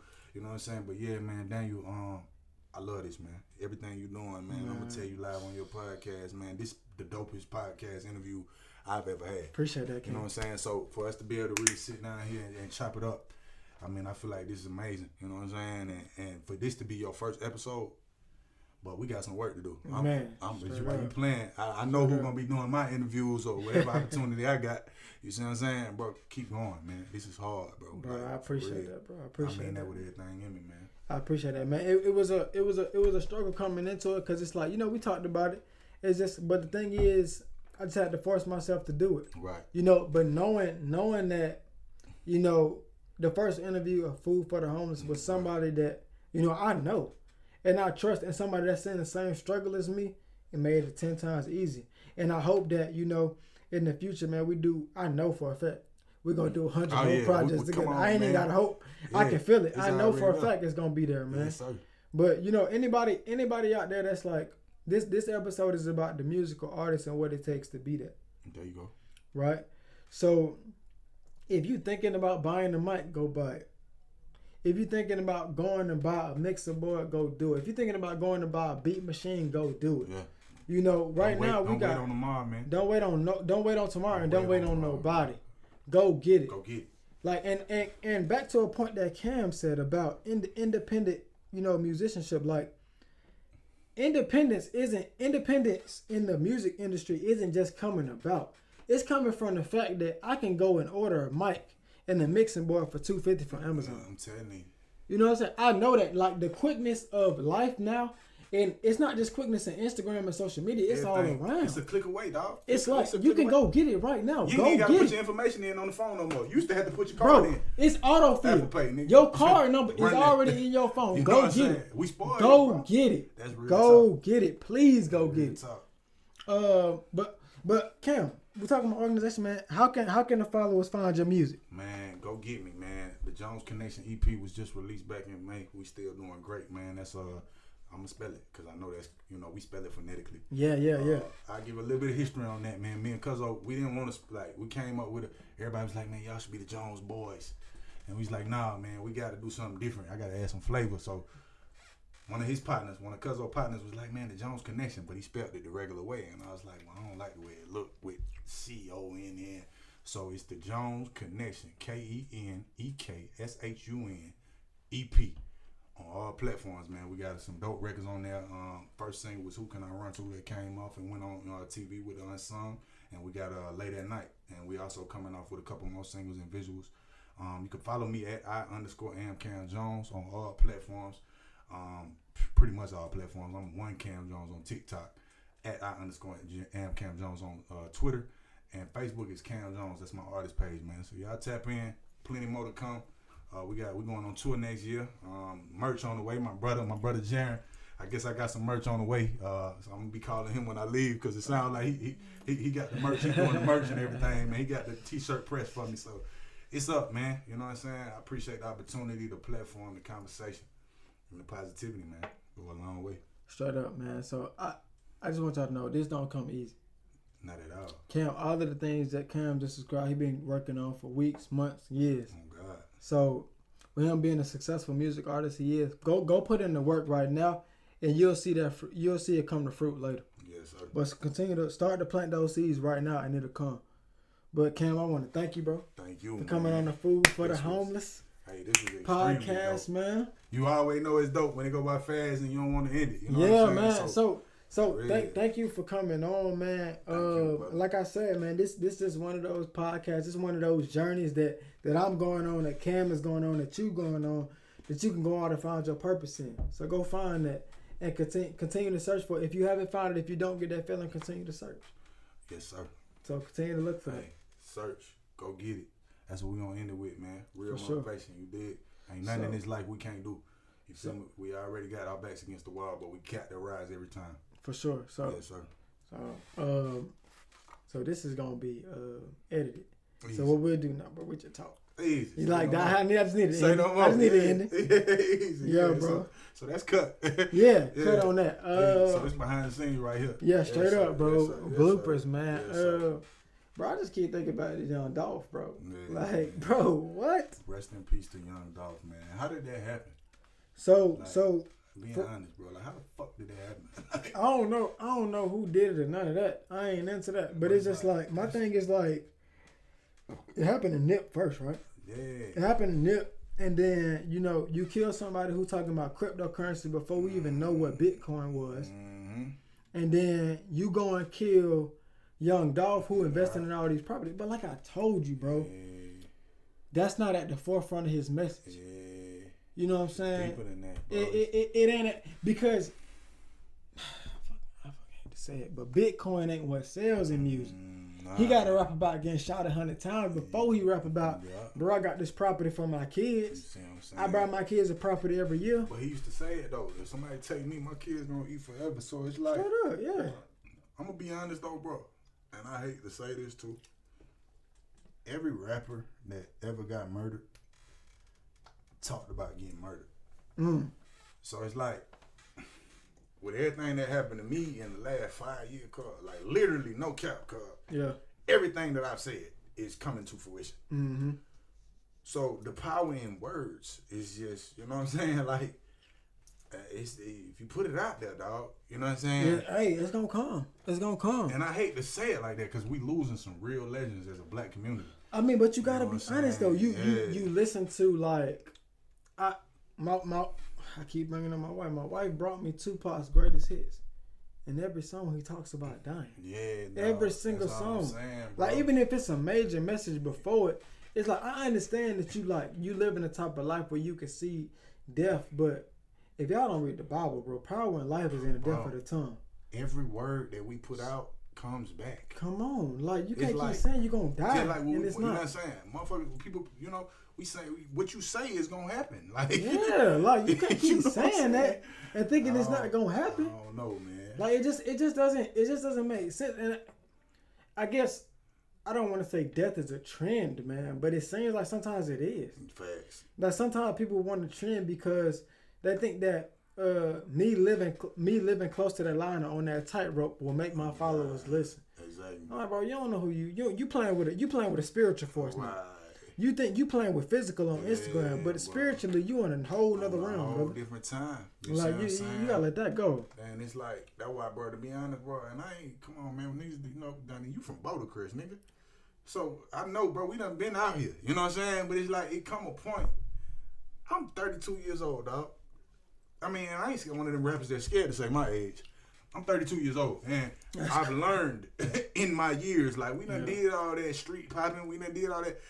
Once I start having kids and, you know, I got something to represent, bro, you got to put that down at some point, my nigga. Like, you can still be gangster and walk, you know what I'm saying? But you got to put that down, man. Shout out to Melba Moore, the legendary Melba Moore in here right now. Love you, Auntie. She on the way to London tomorrow, so safe travels as well. But yeah, man, like. Man, I've had like, not even just on street shit, like, I got a lot of homies that was into street shit that may have passed or whatever. But not that that's understandable, but it's more common than somebody just being a civilian. Exactly. Like, I've had homies die from getting hit on the side of the highway because, just because of some random shit. Like, they broke down, they got killed. They was on the side of the highway. I just saw them at UPS 2 weeks before. Damn. I've had homies, I just had a homie die. Man, I'm in this spot called, I'm in the spot on Flat Show. Okay. Me and a couple of homies from work. And I'm kicking it with them, but then behind me, I'm like, damn, I know, bro. Where the hell I know him from? Yeah. Homie from college, homie from high school, bro. What up, bro? He like, damn, bro, what happened with, that shit sad, what happened with, you know, with bro, with, his name was Unsford. Yeah.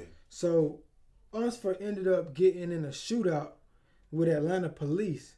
He got in a standoff with him. He ended up killing himself. Oh, I heard about that. You know what I'm saying? With a baby on the way. That was my homie from high school. No, I heard about that one, bro. Yeah, Unsford Thurman, man. I'm sorry to hear that, dog. So it's like, you know, I don't know if niggas like, I don't know if niggas really want to live the street life, and that's cool if you want to, bro. But it's just the way it's a million ways to be successful. It's a million ways to die too, nigga. Yeah. So if you gonna continue to like throw your life on the line, bro, just know that you going to threaten somebody or beef with somebody ain't the only way you gonna pass away. Exactly. You throwing that message out there. You saying that you want to live. You ready to die like Notorious B.I.G. Wow. Okay, cool. Then it may not come the way you thinking, son. Like it may come a whole different way. A whole different way, dog. So just be prepared for that when you going out there and splitting that message. Oh God. And I just be sad because I'm just like, even if you was on some street shit and you try to turn your life around, you still put the message out there. Yeah. So you can still pass away. Nah, for real. You know what I'm saying? So I just be sad for dudes that don't recognize that.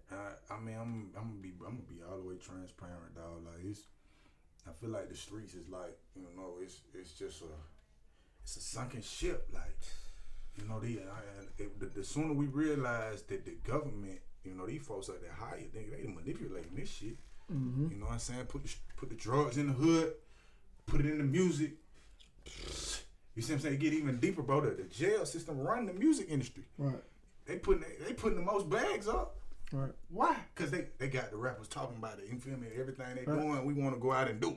Right. Bro, like, come on, man. That's energy, bro. Like, that's why I monitor how much I listen to it. You know what I'm saying? Because it's like, bro, it ain't but so much of that you gonna listen to before you be ready to go pick up a pistol. Right. You know what I'm saying? And that's just real talk. And I get that, like, it's tough to talk about your homies that's in jail. But you know what's crazy?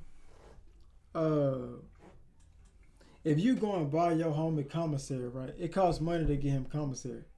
So you gave a little money to the government and you gave him a couple bags of chips. Right. Right? Yeah. But the job that he do in jail pays, he's working for 1/10 of what somebody pays to get made at. Exactly. So Joe Biden's whole infrastructure plan, the highways and shit, and the signs and shit, your homie that's in jail is making them signs for 10 cents an hour. Yeah. Your homie is making all of that shit for 1/10 of the price. God damn. So I don't even mean to like certain niggas like that, but it's like I totally get that you supporting the struggle, my nigga, but don't let him struggle for something else. Let him do that else. Let him have his freedom before you go and do some shit like that. Before you go and support the fact that, oh nigga, I'm a yes man, but you super hard, bro. Go kill that nigga. Or go do this. Bro, it's too much of that. Come on, man. Like you passing the wrong message because without knowing the result. Too much of that, dog. And that's, you just said a mouthful. You know what I'm saying? It's Shit hurt, man. It's too much of that, bro. We losing too. Bro, my partner Jaron, if he's still in here, man, when Young Dolph died, bro, I was literally crying, bro. I cried for Young Dolph, bro. Like, that's, you know what I'm saying? And I ain't even gonna cap, bro. Cause I was just listening to him. Like, it's like, it be the niggas that you just be you fucking with. You know what I'm saying? And then it's like, dog, like, how many times we gonna watch? It's like it's a revolving motherfucking door. Yeah. How many times we gonna watch young black men get murdered? You know what I'm saying? Before we take some type of action, cuz. You know what I'm saying? Like, come on, man. I be trying to ask myself, like, if we hate each other so much, who do we love? Exactly. We the main ones talking about racism and all of this. But we can't be respected before we respect each other. Right. Like you hate your partner. You hate the dude you opposing against. You hate your baby. You hate your woman, who is the mother of your child most times. So who you love, bro? Who I'm telling like, you, what a love? It ain't. See, that's the thing, bro. It ain't no more love in the music, like, man. We ain't getting no more John B, no more Sweat record. Oh man, you see what I'm saying? We should have bought that in the pocket, but we ain't getting no more of that, nigga. I should have bought my speaker. You feel me? Like, it ain't even cool. Can we talk? Come on, girl. Let's bring that shit back, bro. Play that. Let's play that. So I'm listening to the Drink Champs podcast. Yeah. NORE. I love that podcast. So he has Wu-Tang on with Ghostface Killer. Mm-hmm. And bro, like, shit. Bro, like, we listen to fly shit like the OJs. Yeah. And I'm thinking it's finna be some, like, killer shit. Yeah, sir. This nigga OJ, I think his name, is that Gerald Levert? Gerald Levert. Gerald Levert, get on the track. That's my dog. Nigga, Gerald Levert, get on the track and say, baby, I'ma cry with you. I'm telling you. I'ma lay down with you and I'ma cry with you. We cry together. Niggas ain't crying with they female, man. Yeah, we can't. But you don't understand how important that is. Hold on, but see, it's wrong for us being a black man to cry, bro. We can't even cry like y'all. Bro, come on, man. What you think you got tear ducts for? You feel me? Like, niggas is too hard though, bro. Like, Come on, man. I ain't gonna lie, bro. I ain't never trying to be the hardest nigga. You know what I'm saying? I'm an emotional dude. I'm a Capricorn, bro. It's embedded in me. Bro. You know what I'm saying? So even if I'm a man, all the time, if I'm standing on my own, I can't do it all the time, bro. Man, you can't do it all. You can't. I can't do it all the time. You can't wake up to Chief Keef. I'm gonna wake up to some R&B and I'll work my way to Chief Keef. Right. You know what I'm saying? Give me some R&B short 930, man. I don't listen to rap. Me and the gang, we got a rule. We don't listen to no rap till after 10 o'clock. You know what I'm saying? Yeah, 10, that's 12 right. o'clock. That's right. That's when we pop it in because I feel like that's when your ears are ready for it. But you got to wake up. I'm on the highway, bro. I'm listening to the Stylistics, the Jones Girls, the OJs, Teddy Pendergrass. You know what I'm saying? Sade, you know what I mean? Erykah Badu. Them the kind of vibes until it get a little later in the day. But to be honest with you, with us working together, bro, I feel super aggressive sometimes. Yeah. Like if I come in off that Future Dirty Sprite too, I might be hyped at 7. But it's understandable. When it's just like I gotta move around, but it's like perk niggas up and shit, you know. But that understanding that like, okay, bro, like something going on with me. I need to be able to understand that, and that's why people missing. Like, for real. Bro, you need to calm down. Like, you can be hyped and be with me, but you're not with me if you can't understand. You can't understand. So give me a little time to understand that, man. Yes, sir. Yeah, man. That's. Yeah, I'm tapping back into that OJ's Teddy Pendergrass. I got the willpower in me to be like, bro, I need to change my music selection a little bit. Right. Nah, you know I'm tapping into the Cam Jones, the Jones connection. I'm tapping into that in the morning because it was late at night. I'm gonna say it was late at night. That's my shit.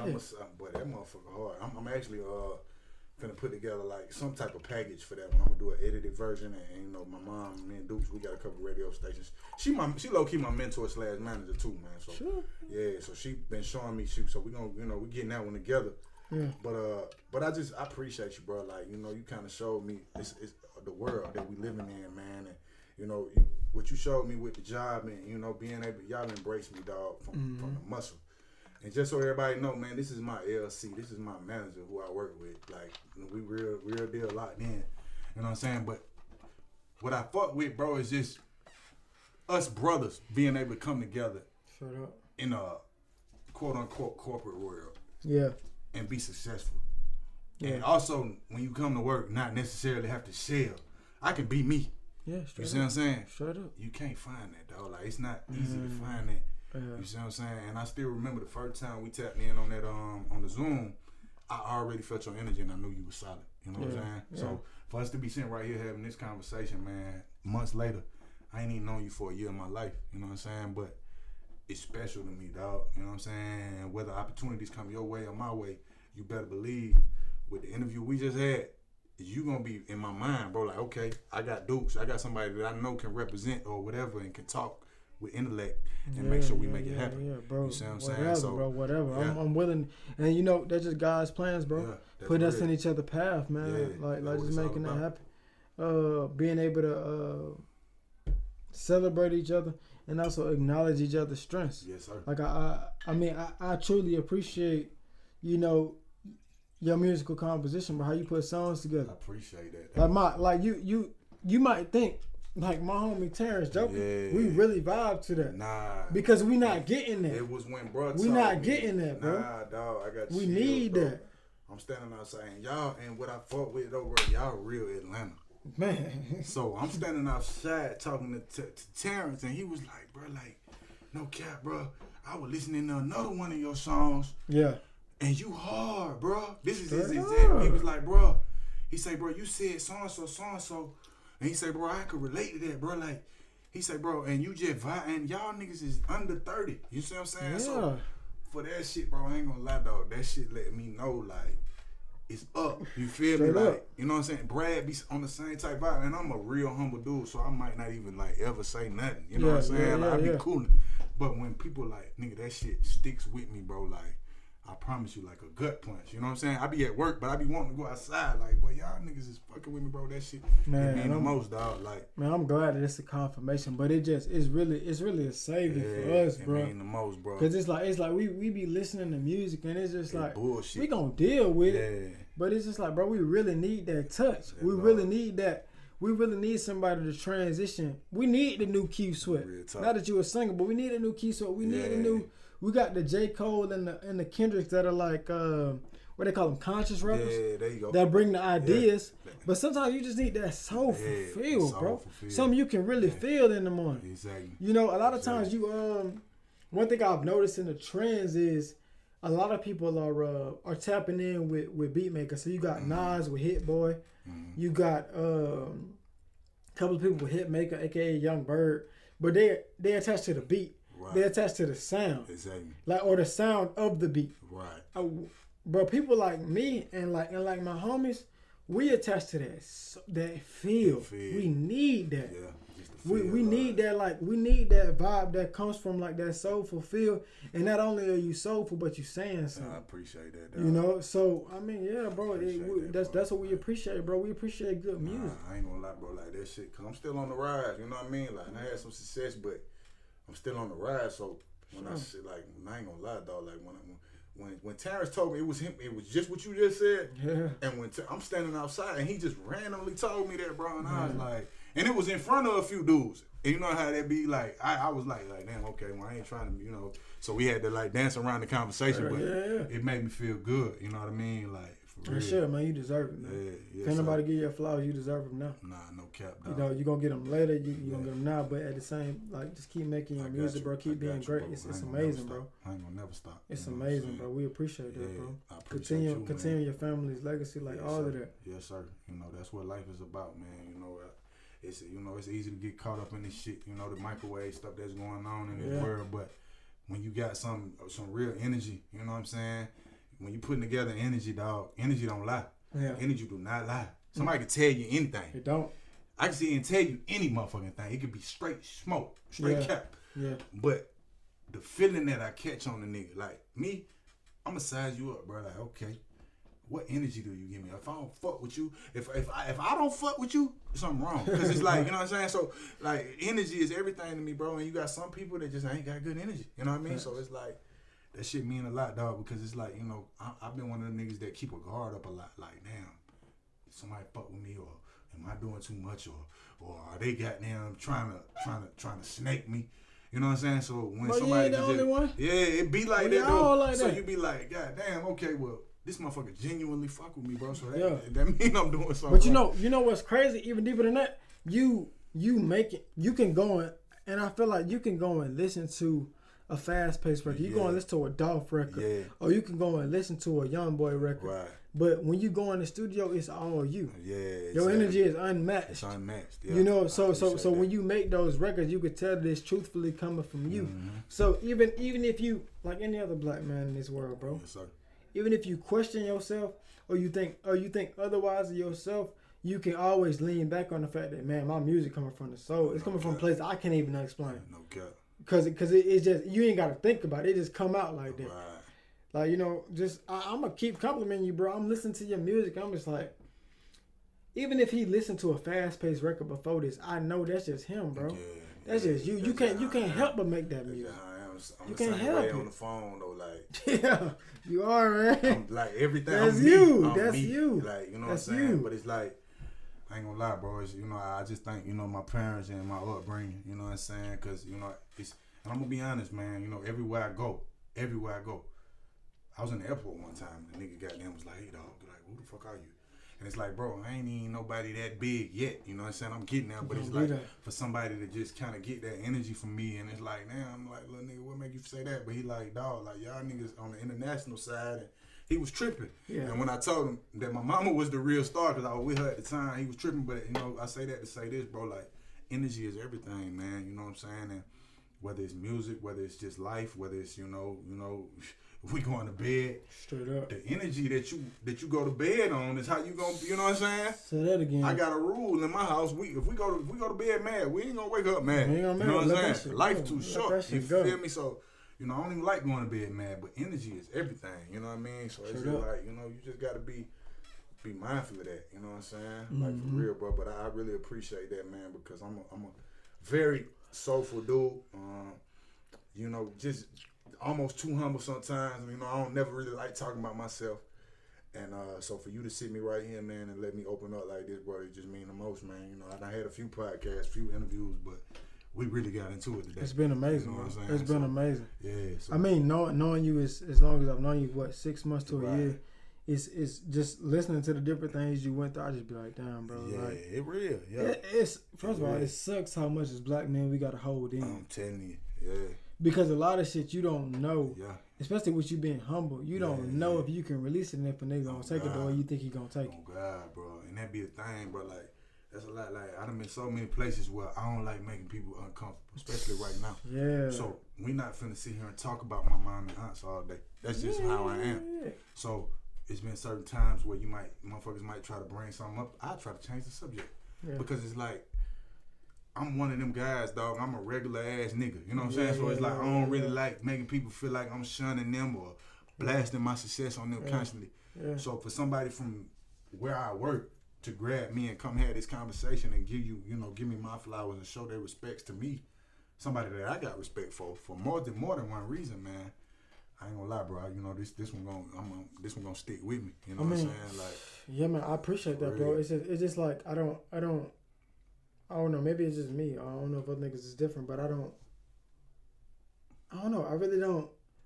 I mean, I get the Jones trio and where you come from, but I know you though. Yeah. You feel what I'm saying? So it's like when I see you, like the things you told me today, bro, I was like, damn, you went through that? Okay. Like the car accident. Okay. You know what I'm saying? Obviously, I know your basketball history because we ball, but I mean, you know, like going through all of that affects you and affects other people different ways, bro. Yeah.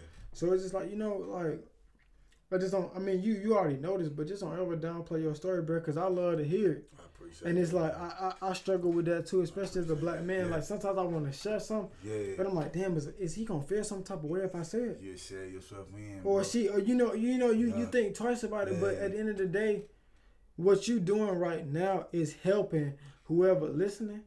Okay. Let them figure out what their path is. Exactly. You know, and let them figure out whether or not, dang, maybe I should have shared it with that dude I met at the bar. Yeah. Or maybe I should have shared it with that dude I met at the event. Instead of trying to, hold it in. Yeah, that's the problem with blame. You right, though. You know what I'm saying? You right, bro. You right. It's tough, man. You right. You ain't, bro, it's tough, bro. Trust me. Yeah, it's definitely. Trust me, bro. Bro, when I be at work, and this off camera, but just when I be at work, bro, I just be thinking of my stuff, and I be like, damn, bro, nobody would really understand it. So I have to tap in with you. Exactly. I have to tap in with Mike. Exactly. You know what I'm saying? Yeah. They'd be like, bro, this joint crazy right now. You know? Bro. Fuck the commission. You know what I'm saying? Fuck all that. Type in the title right there. That's going up on Instagram, bro. That's just it. Man, you gonna give me that honor? Come on, what, man? Come on. Just tap in the title, you feel me? We got it, yeah. Come on, man. That's lit. But once you start talking about work, you see how I said, hold on. Cause it get real, bro. It get too real. It get real, bro. Yes, sir. Yeah, man. But man, I'm just not that. And that's the. Oh shit! Can I just fuck it up? Do it again. Nah, you good. I swiped and it went away. Nah, you good. All I gotta do is just bring it right back. Yep. But I just like Sunshine. Okay. I have to send you a description. I just put interview with Food for the Homeless podcast. But description I ain't got one right now. That's it. Nah, that's it. And what I got you on the description. But yeah, it's just man, some shit, bro. Nigga be going through, bro. You be like, you can't even describe this shit to niggas, bro. Like, shit really ain't easy for the black man out here, bro. So that's why, like, anybody that got something going on that's moving up, bro. Bro, I appreciate that, I'm bro. embedded, man. You got it's an honor, man. Wholehearted, like. It's an honor, man. No cap, bro. It's an honor, man. It's an honor, man. I've hit up a couple people to just try and do it. And I don't know if it's that they don't believe in their business or what, but it's like, bro, come shine your light. Chop it up. You know chop it up, shine your light. Like this ain't for me, it's for you. It's for anybody who wants to just show that light, man. But nah, I appreciate you. Natural though, dog. Like, so that's your first time doing this, like, bro. And it's you, bro. It's not me. It's you. Honest though, dog. It's you. Dog, you a problem, bro. Like, you got some shit going on, man. You listen, dog. I'm excited, dog, because appreciate that, Ken. Like, you know what I'm saying, I'm putting some shit together, D. So don't be. You got your passport, right? I need to get it. Yeah, go on, get your passport. Get your passport, fucking with me, dog. Yeah. We on the way. Like, I'm finna be able to put some stuff together. Like, I ain't talking about no light shit. Like, I need somebody to represent me, a publicist or somebody that can articulate. Yeah. You know what I'm saying? And I ain't saying it could be today. It might be 5 years from now. Yeah. But the fact of the matter is, I got the people that can, you know what I'm saying? But I gotta be ready though. Yeah, you see what I'm saying? Because all they gonna say is, look, how many niggas you got? We got tickets. All Let's that. go. I'm ready. You Hey, feel me? I'm with all that. Come on, man. Let's like, go. Real, Hey, like, I ain't playing, man. I get that shit. Yes, Hey, sir. you gotta tell me twice. That bitch 100. Yeah, you ain't shit. You gotta tell me twice, man. I gotta get out of there, man. Nothing, like for real, dog. But I got you first thing in my mind, bro. Like with the way you just did that, nigga. Like that shit was heavy. You know what I'm saying? No, man. I just I don't know, man. It's just I appreciate it, first of all. Nah, no cap. And I don't know, man. I just get inspired, man. Just I'm trying to do my thing, but I get inspired when other people are doing their thing too. Yes, sir. You know, you drop your album while we at work, and I'm just listening to it. I'm like, damn, this shit cold. Nah, like you know, and I'm like, wasn't even expecting like that type of yeah, vibe. I'm like, this shit cold, Right. like And on I some ain't never different really shit. say much, Like, and I noticed you fuck, but you know what I respect about you is you keep shit separate. So like it was. I noticed that you fucked with it, but I was like, damn, you know what I'm saying, like. yeah. Cause I had goddamn gave it to a few niggas, and I was like, damn, okay. When you had say you came back to work, you like, man, that late at night, motherfucker. Man, that so that's motherfucker hard. when I knew you would really tap. Like, yeah, yes. The thing is just, you know, you gotta keep that shit.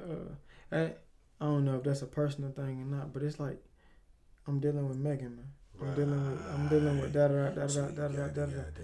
If I say some shit, it's gonna be like, oh, how you pick up on even with the shit I wear sometimes. It's kind of like, you know, I got a Black King sweatshirt and I can't wear that shit yet. Exactly. You know what I mean? So it's like, you know, we got excellence in there. It's just you gotta play that shit. You got cool. to play it cool, like, and that's what I respect about us. Like, you know what I'm saying? Cause it's some real.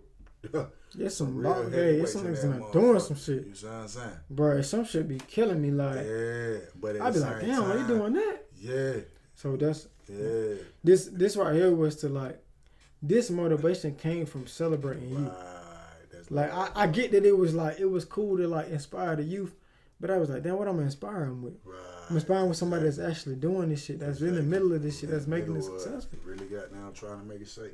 So man, now you doing your thing, man. We gonna continue to do this Yes, shit, sir. man. Yes, sir. I look forward to it, bro. Me too, dog. I look forward to it, King. Me too. I ain't gonna lie, bro. Like, goddamn, bro. That was classic, dog. Like, just the way you set me up. You feel me? Yeah. So we real comfortable conversation. Hell yeah. Come on, man. Nigga, I ain't Charlamagne. My motherfucking live was going nuts. Oh, shit. That shit stayed on 10, 11, bro. For real? Tapped me in, bro. What you mean? What? That's how I know it was up. Yes, sir. Yeah, man. You know, like I told you, I don't like being in front of the camera, but Nah, I couldn't tell it. I mean, I be curious, man. I be needing to know. Absolutely. And I mean, man, let's kick it, man. Yeah, Let's do this, Let's man. make it happen, dog. I might even have a couple plays for you, cause I got a. But see, first I'll give you the history on everything. Okay. It's a possibility with Dexter Wansell. One of my partners wanted me to come up. Okay. But with the way you talk, I can give you a history on it. You know what I'm saying? I might even bring you up, bro, just to get you some more content. Ask him a few questions and you could check out. But you know what I'm saying? At least I could rep. I'd be like, hey, this is my guy. You know what I'm saying? And he wanna, you know what I'm saying? And you could, cause he's a Philadelphia international legend. You see what I'm saying? So you could tap in. I seen his name, and we working on it. You know what I'm saying? But I give you a tentative date. You feel me? And let me chop it up. But I think I can make it happen, dog. Like, let's do it, bro. I'm with all that shit. If it's off the strength for you, I believe. Like, I'm with all of that. For real, bro. I'm with all of that. Yes, sir. Yeah, we're gonna put it together, nigga. Man, this shit just like, that shit just keep replaying in my mind. Like, that nigga Wallet was like, just keep dropping content. Whatever you doing, bro, just keep dropping that shit. Content. And I love this shit. Like, I used to be like, bro, I was a rapper in high school, bro. But one thing I learned is God gave me the scribe that I was writing rap music with. It's the same scribe that I'm gonna write these interviews with, and the same scribe I'm gonna write. You know, so you know, it's just, bro, I love this shit, bro. I love being around. You know, we learned a lot from each other, bro. Yeah. Before COVID, I was an introvert. So I can't really like relate to niggas and shit. It's tough for me. Yeah. But like this type of opening up, it's like you saying I'm a natural, bro. But if I go sit in the house for 3 days and I talk to nobody, or 3 weeks, I ain't gonna care. Yeah. That's just me. But it's just like working these type of things out is helping me progress, not only in the business but as a human. Yeah. And I appreciate that. Exactly. I really do. And being able to get out your comfort zone. Man, shit, that shit be tough, Cam. Like, that shit be tough, Cam. You know? I mean, you saying I'm making it easy, but it was tough, bro. I mean, it was tough. I mean, to be honest though, dog, like you just let it flow. You know what I'm saying? Yeah. Like I can tell you ain't get chopped up. You ain't get nervous. Like you let it flow and you followed your blueprint. Yeah. And it was smooth, dog. Like man. You made it easy to, like I said, your professionalism and your organization. Yes, like even with me hitting you on the email, like bro, like these questions cool with you, shit like that. Set it up easy, man. Yes, sir. So yeah, man. Let me go. I'm gonna throw this one in P real quick. Yeah, go do your thing, bro. Right back. Yes, did you end it? Huh? You ended it. Yeah. Man, we been talking about 20 minutes. I chopped it up a couple minutes ago. I'm gonna edit it in. Oh yeah, throw it together. Yeah, we did a little form in it a little minute ago. We good. Their own career and their own life outside of things. So, you know, these next guests. I was sitting